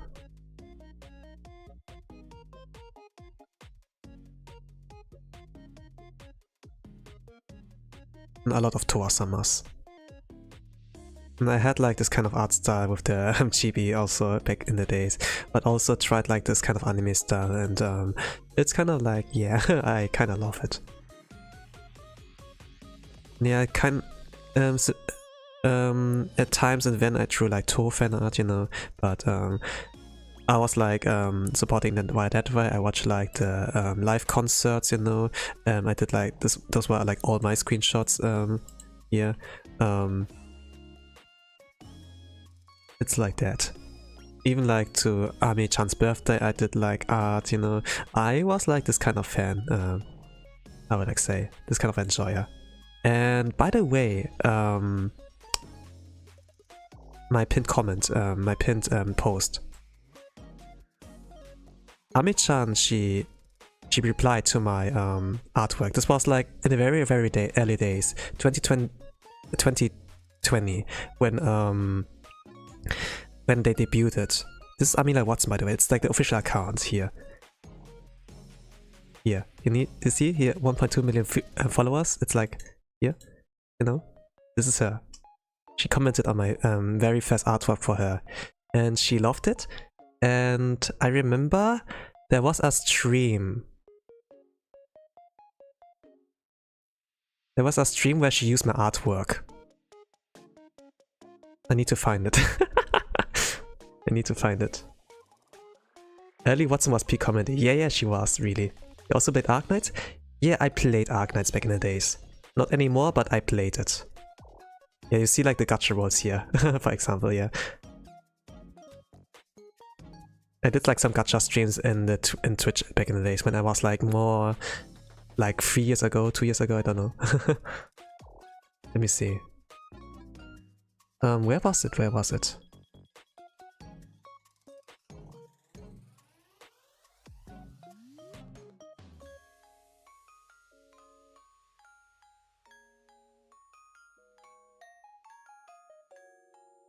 I don't remember anymore. Ah, this one? Yeah, here. Ami-chan used my art in a Apex stream to cover here the map, and she had like some comments on that. She did like say something really nice about it.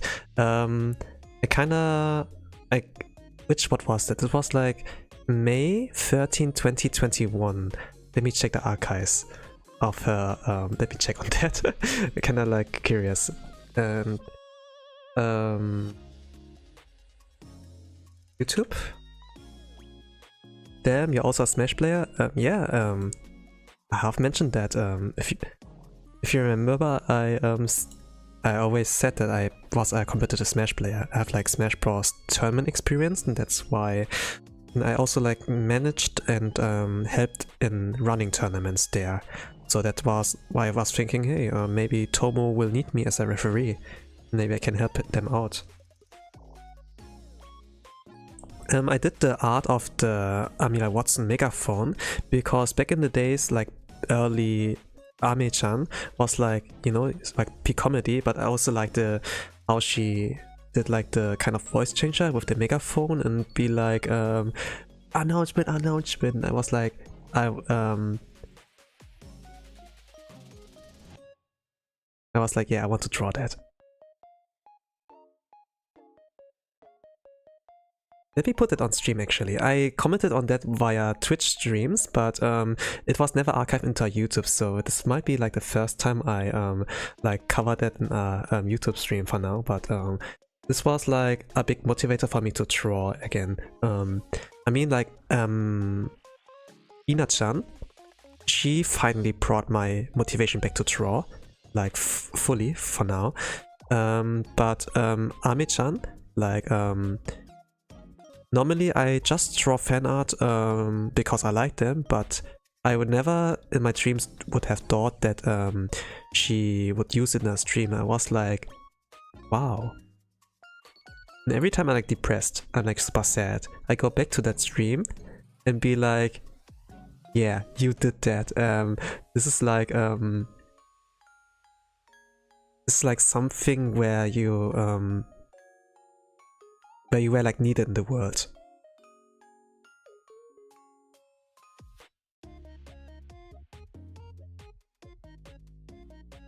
You know, sometimes you have like this depressing times and be like the world's against you, there's like no purpose going on, everything's so dull and grey, but when you look like back at the good memories, you know, and where people actually praised you, for example, someone you look up to, then wow, it's like something.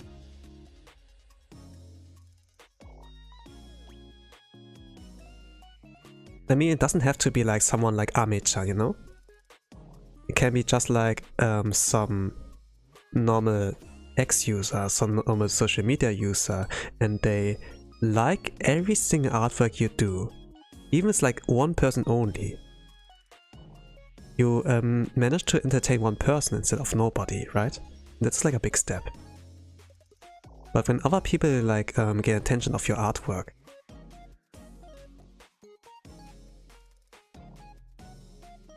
it's like something. Yeah, until Blue Archive shine you there. Yeah, actually.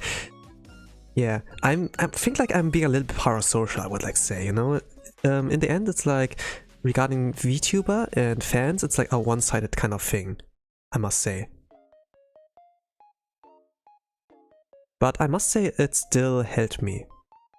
You know, Blue Archive is there for me. Whole Life brought me, Whole Life EN, Whole Life ID with Crazy Ollie, they brought me into Blue Archive, and I must like say, it's not Blue Archive alone that carries me, it is like Whole Life too, and yeah. I mean, it's like a marketing strategy with, hey, we reach out to anime tubers and VTubers, and they do the marketing for us, because in the West, the marketing is like pretty weak compared to the Far East. So this was like the approach, and it worked. Isn't that a bit of parasocialism normal too? Normal though? Yeah, I would like say. I mean, I'm like aware of that, you know? When like a streamer opens up, you know, and when the chat, you know, can like think, oh, I think like I have to step with them, but in the end it's like just a normal viewer, you know, and like something they watch on entertainment.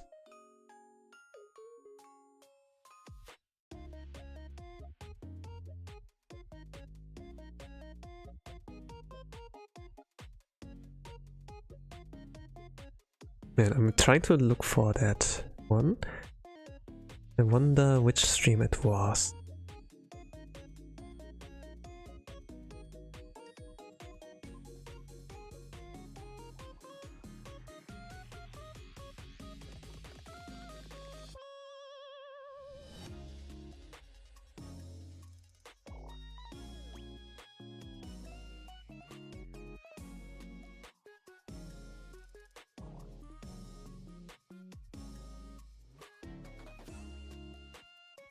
You know, when I saw like the Holomyth members debut, like I saw like the models and everything, I was like thinking, okay, Ame is someone I gonna look into. She looks like the most interesting one.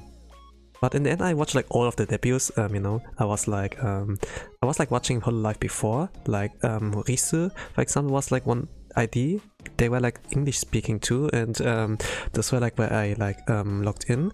But I also like the other JP members from like the clips too, and I was like in the end, okay, let's subscribe to every one of them and watch all of the EN tubers. And then this was like the kind of big bomb they dropped there. Like in the end, I love like every single one of them, and since I'm from Germany, you know, I'm like a EU whale living in Germany. It's kind of like that I can understand Chiara too, you know, when she speaks German. So there was like the kind of connection there too. Is this the only Hololive maps you watch? No. Let's say that Hololive EN was like the one gen, like the Holomyth, that they like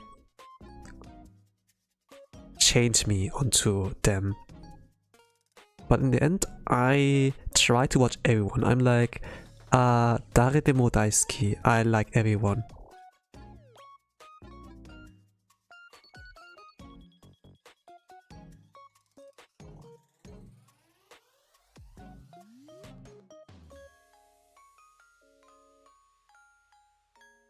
How about you guys? Do you watch everyone? Or is it also like the kind of thing that you watch clips and like log on to only one or two of the Hololive YouTubers? How is your approach?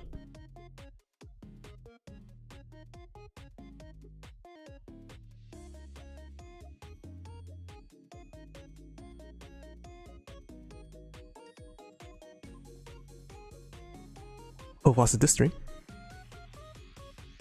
Oh, there it is, I think. Maybe it's this one.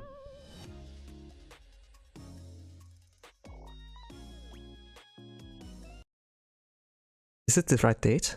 2 years ago? Can I see more information? There's nothing more. May 13, 2021. Oh, it's this one, you're not going to like it. What I about to say, I will afraid you will diss me. Apart from Gura, nah. I used to watch Nisishanji, but...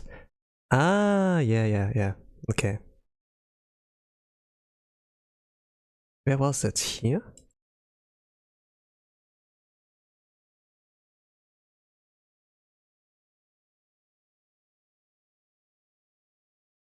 I used to watch Nisishanji too, like via clips and such.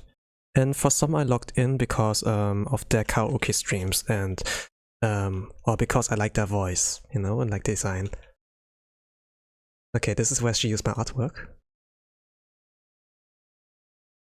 I don't remember who the artist is for this, but... Ah, yeah, there it is. That is. Okay.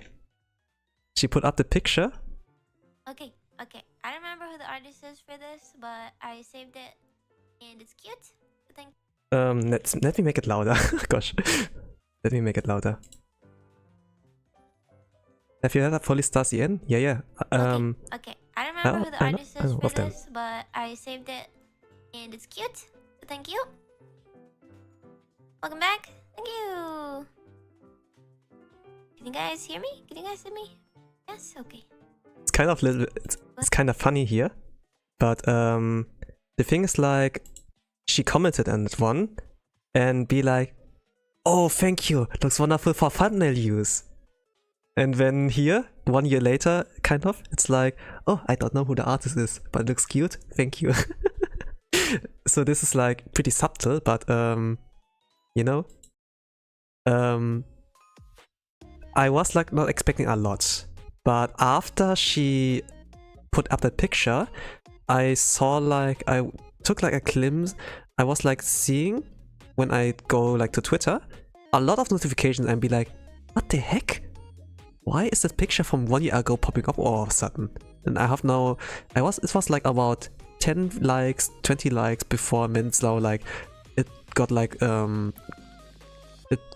got like up to 200 at that time, and a lot of retweets, and I'd be like, and I got like a lot of followers, and I'd be like, what the heck is happening? And I was like doing research and be like, the teammates, they were like, okay, who's the artist? Let's do some research, and they found me, and then they dropped the support on there, and wow, it's kind of like the teammates are like pretty cool. The teammates, by the way, is like the fan base of Watson, Armila Watson.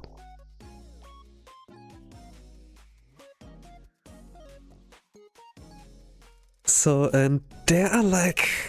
they can be cool, but at the same time it's like when Ami is not streaming, they're like, "Ue, Ami doko." So the alligators, you know, kind of. Or alligators? What do they call it? Investigators. And she makes them into like crocodiles, like alligators, you know. It's like kind of cute. But yeah. But okay, regarding me, have I had a follow Stars in? Yeah, do you see my X account? I have like the tempera and the Armis emoji. Like tempera and Armis enjoyer. And I did fan art of them to Vespa. Vespa Noir was like my favorite one back in the days.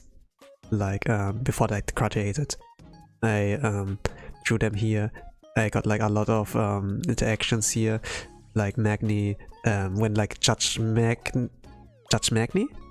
happened, I Altair lost the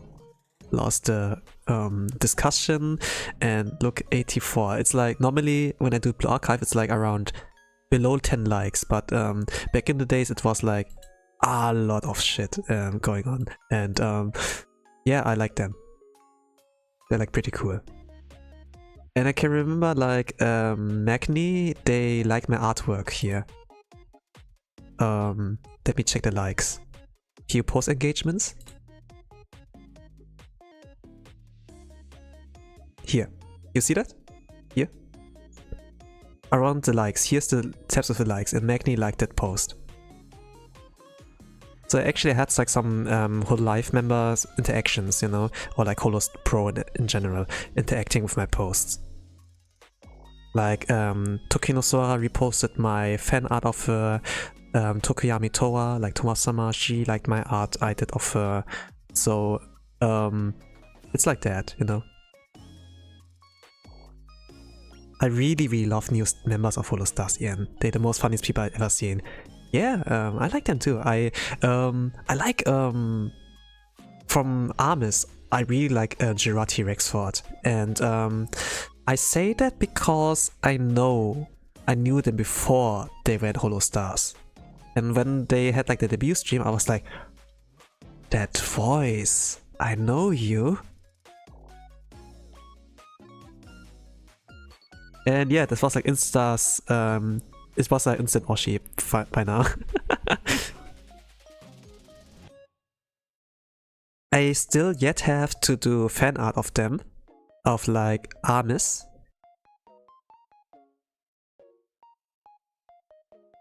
But maybe one day. Which voices? Ah, from Gerard T-Rex Fordo. The one red man, the one dinosaur guy.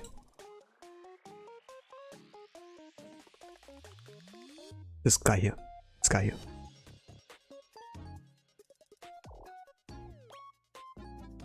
I recognized his voice immediately in his energy.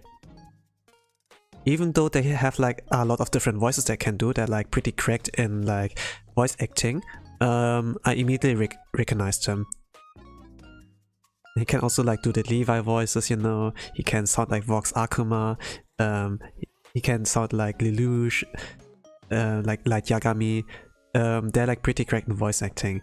And it was just like, yeah, that they love the animes and they just try to find out, they want to imitate them, and then he immediately like found out that he has like the skill set to like sound like them. And it's like kind of like, wow, kind of, it's like really interesting. But Armis is like still small, like compared to Vanguard and HQ. So But the thing, like, why I like the Holostars people, I mean, like, before Holostars EN was a thing, I watched like Astel, I loved Aruran senpai, not Aruran, in general, there's like not my senpai, but I loved like all of them. And they were like underrated back then, but because when I watched their stream, you know, it felt like they're homies, they're bros. This is like the energy I need to continue watching them. It's not like in regarding to Oshi and like, oh, she's my waifu and such. It's just like, I feel like connection, you know?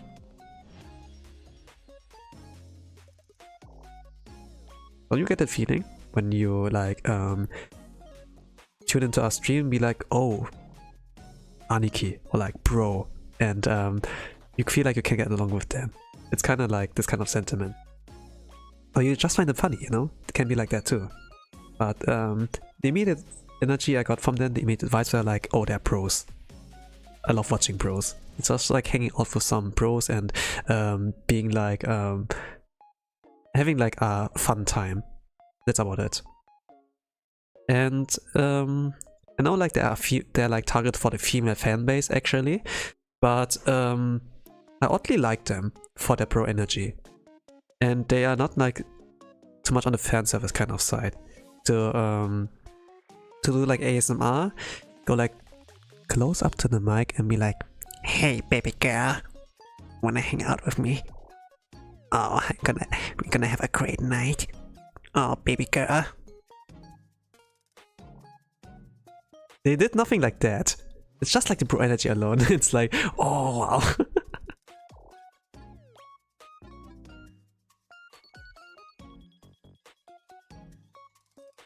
Somehow I like him so much she gets him pregnant. Yeah, there are like a lot of those memes that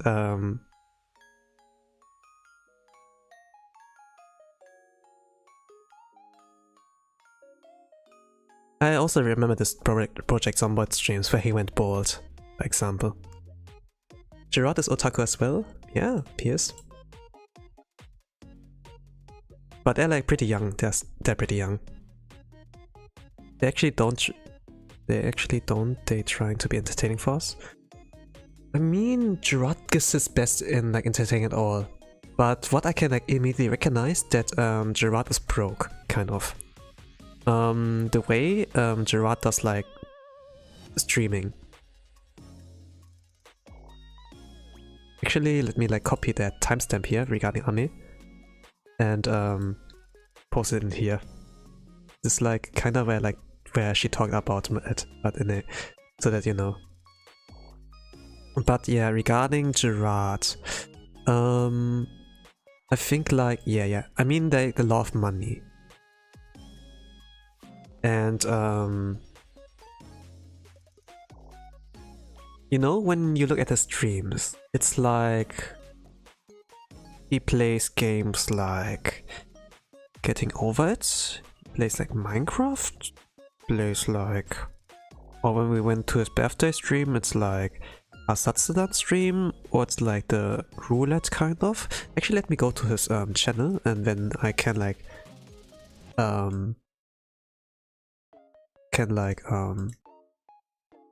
Gerard T-Rex for, and a lot of their stuff, you know. What was this one name? Yeah, Goose Go Duck, Animal Crossing. Oh, they bought a Switch? They bought a Switch? Okay, finally. Great. I think like I remember from the chess matchup regarding chess that someone donated a lot to Gerard so that he can buy a Switch, you know, or Holex Break. It's a lot of PC games and like a lot of like you know, like low it's like pretty low end games in terms of requirements. So,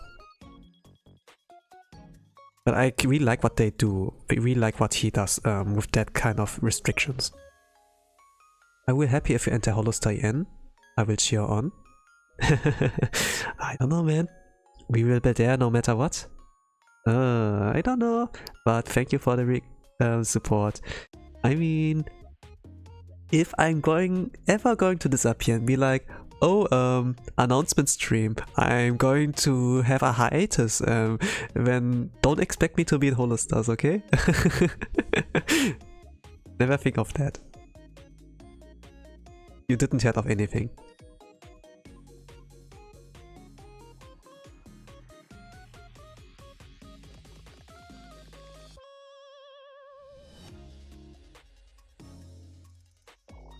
But the reason, you know, I actually try to like do a lot of streaming. I mean, like last week was like pretty tough for me regarding streaming, but what I try to do regarding to the past where I like stream on Twitch is like that I try to be consistent with streaming and stream like at least 3 times in a week each week. The reason is like that I need a record and that I need to prove that I'm like consistent. You know, whatever you do, if you want to be like entertainer, you know, and you want to apply for an agency, like just for streaming in general, like Moist Critical has like an agency, for example, for like streaming, for like streamers, like Moist. It's like, I think like Moist Esports, for example, he has like in Smash, for example. Like whatever you do, you need to like prove that you're consistent, like when you like apply for something. For some example, there are like people who never streamed before, right? But they have like a lot of good things coming along with them. And there will be a question of like, hey, you know, when you're gonna enter, you need to be streaming 1 year straight, and you need to be consistent each week. Can you do that for us? And everybody can say like, yes, I can do that, right? But do you have proof? When it's like, when they say like, yeah, I don't have proof, but I can promise you I can like stream for 1 year straight, and at least like 3 times a week. And then they look at your resume, be like, you have no stream experience, and everybody can say that they can do that, and it's like kind of like, I don't know, you know?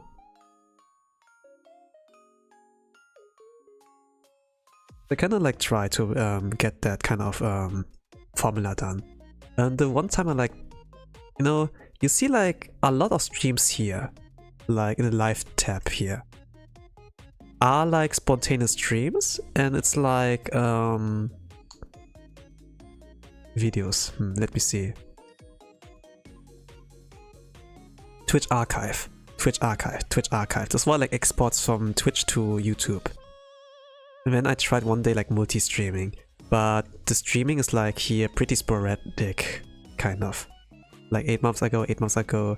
But if we actually go to my YouTube studio and go like very back, you see here like a little bit of my of things here back in the days. Let's go here. It's like 2021 actually, 2021, it's like not like 1 year ago. There are like a lot of things I did back in the days, like karaoke, like yeah, a lot of karaoke actually, and live streams on YouTube only. I did something back in the days, like very back then. 2021 also. I mean, I have streaming experience like from back in the days, but it's just like that I started to like, yeah, I want to be consistent now with like 2023 kind of, and there's this kind of reason.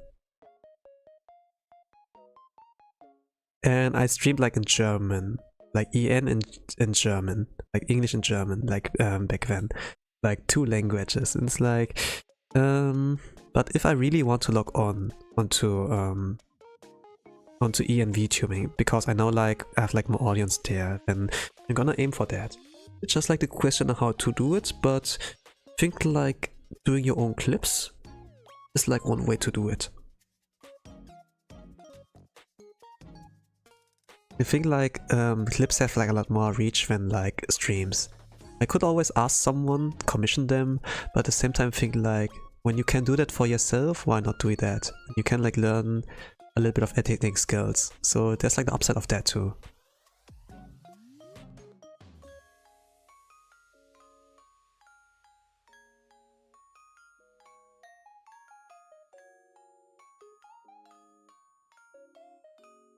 But you know, I don't really know if I'm gonna do that. The thing is like, Niji Sanji was like mentioned, right? Like with agencies. That it seems like more and more attractive to be an indie, you know? So maybe I will stay an indie forever. I think like I like that. They can like slowly gain experience time by time and get there. Don't necessarily need a company backing me up, but there's a lot of advantages if you're in a company. So, like you have like people, whenever your YouTube gets shut down, you have them helping you.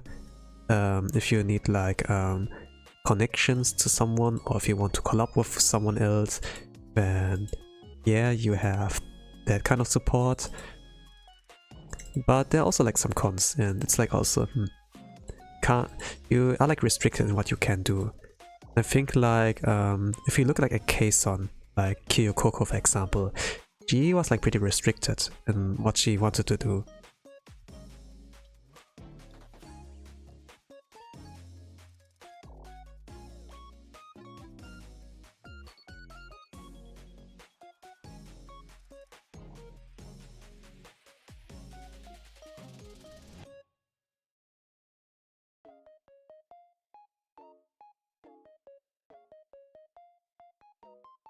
I can still remember the day when she graduated. It's like, oh man. Was so sad. But yeah, I was like, I know like of the VTubing scene for a long while, like JP VTubing. Maybe I don't know a lot about the indie scene, or maybe like Germany at all. So maybe that's like why I transfer. But overall, when I understand the language, you know, it doesn't mean that we're in the same boat, in the same team. It's just like, yeah, it's like more information I like can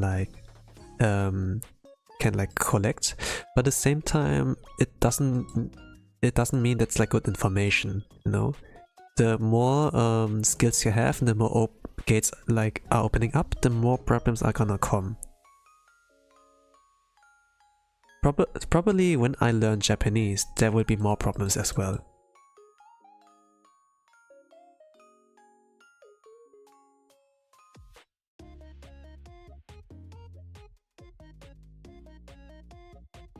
When I can't speak Japanese, I can be like, oh, Nihongo wakarimasen, you know, and then I can get away from there. But if I can if I can speak it, it's like, what do I do? どうしようかな?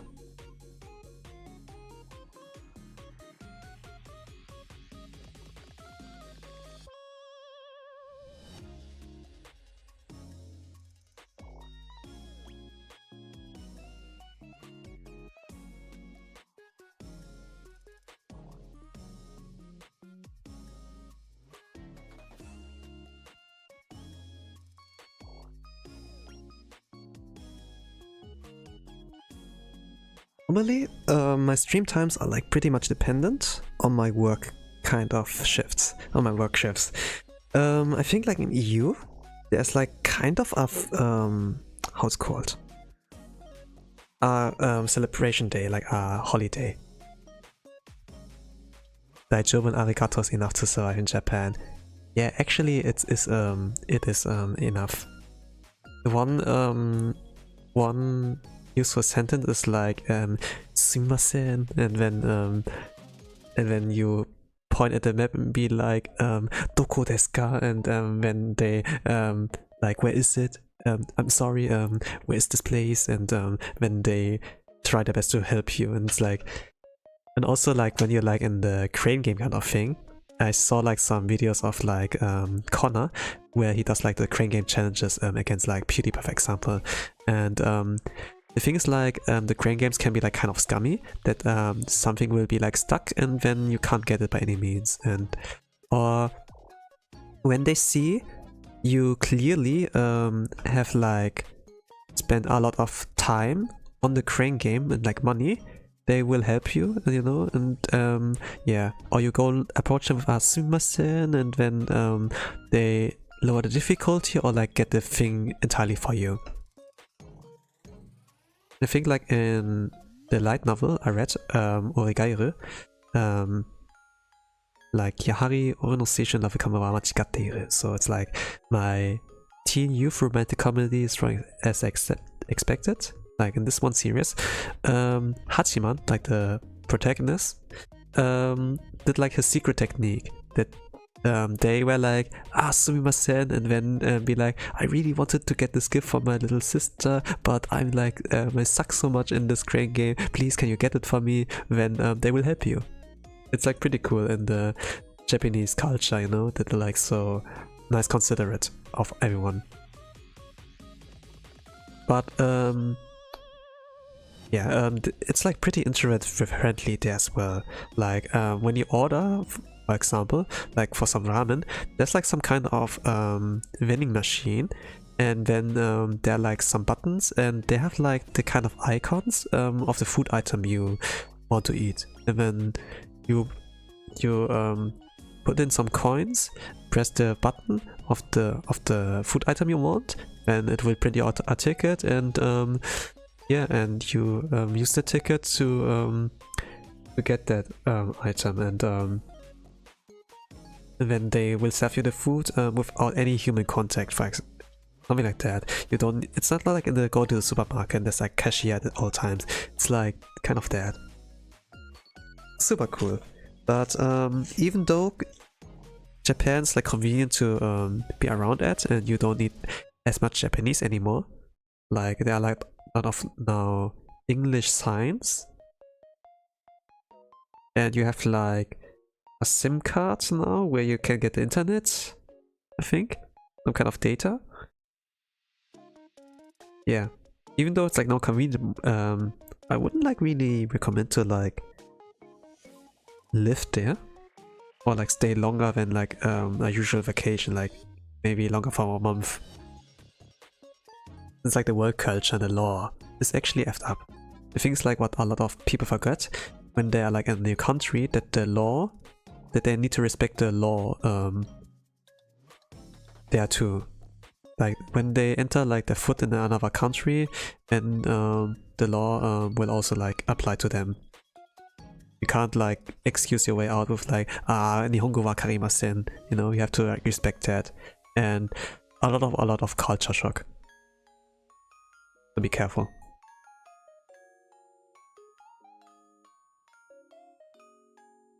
Okay, this was kind of a long stream.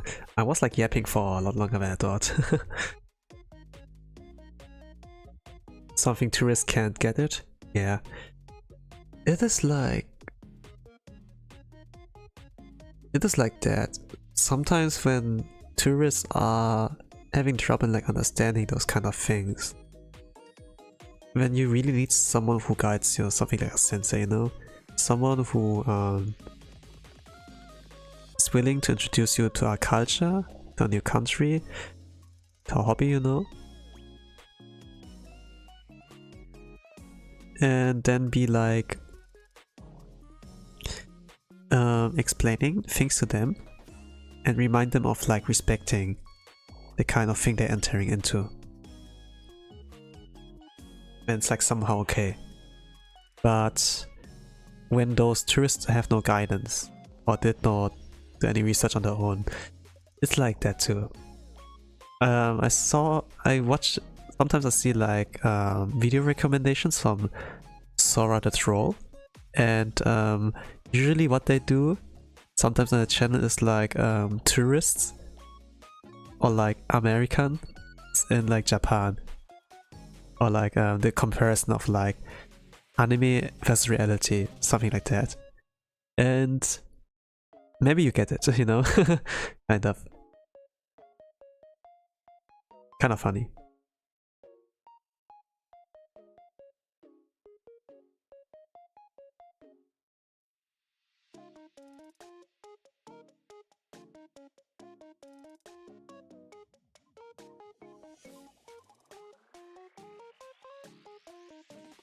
But okay. I think like I yet for a long time. Almost 3 hours in, I can't believe that. I had like a lot to talk about. I think like yeah, I only planned on like talking about the last week with like the tournaments I helped in, my kyatto, and my art streams, but it kind of like evolved kind of into kind of changed into other topics, and Wombo Combo into more and more. Oh man. This didn't feel like 3 hours. I mean, we're like almost at 3 hours, but I think like that's a good amount of content, you know? Like 3 hours of time you can like put in the background and listen to it as background noise, and sometimes having something nice to look at, since I include sometimes like things on screen. Normally you don't need to, but it can like help a lot with like imagining or like saving brain power, you know?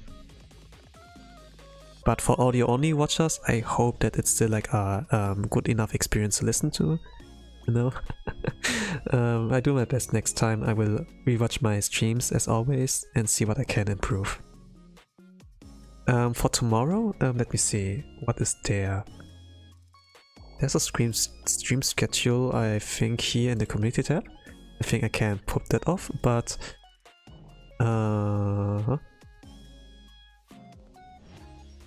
actually, let me put it up somewhere else. There. Closing that. Yeah. And open that. Okay. So tomorrow is like today we had like the Zatsudan stream. The gacha stream at 1 hour the 20 hour maintenance like did not really well. We are like not at the mark of 4 PM my GMT 2, but it was like kind of midnight. But the Zatsudan stream, this was like on time. But for tomorrow there will be like a singing stream, so like my idol training. You can like view it like that, and I will sing some karaoke songs, JP songs probably. I can sing like JP, like English too, but the problem is like with English copyright is like it's like pretty strict. JP is like a more chill, but sometimes I get like unlucky or I just don't know, and then like my video will get a copyright strike, and I'm like, oh no. But I will pay attention, you know, if you are like a watcher. Like I will check on other VTubers, you know, indie VTubers, what songs they're allowed to sing, and then do it like that. My brother had to pity both. Can't be worse than that. Oh, and gacha, yeah. I only like sparked one, like Misaka, since she can be kinda used in chesed or speedrun. I don't know if I want to do that. I mean, you know, it's just collection in the end. Let's see. But anyway, like at the evening, my time zone, I will do the karaoke stream. Idle training. Let's see what I can do. Maybe it's safe to sing cool live songs. I think it was safe when I sang like back in the days, like Niji Sanji songs. But I don't sing Niji Sanji anymore, since, you know, it's kind of like now. But I'm gonna wait for them. I'm gonna see if they're gonna improve, you know. Can't do much.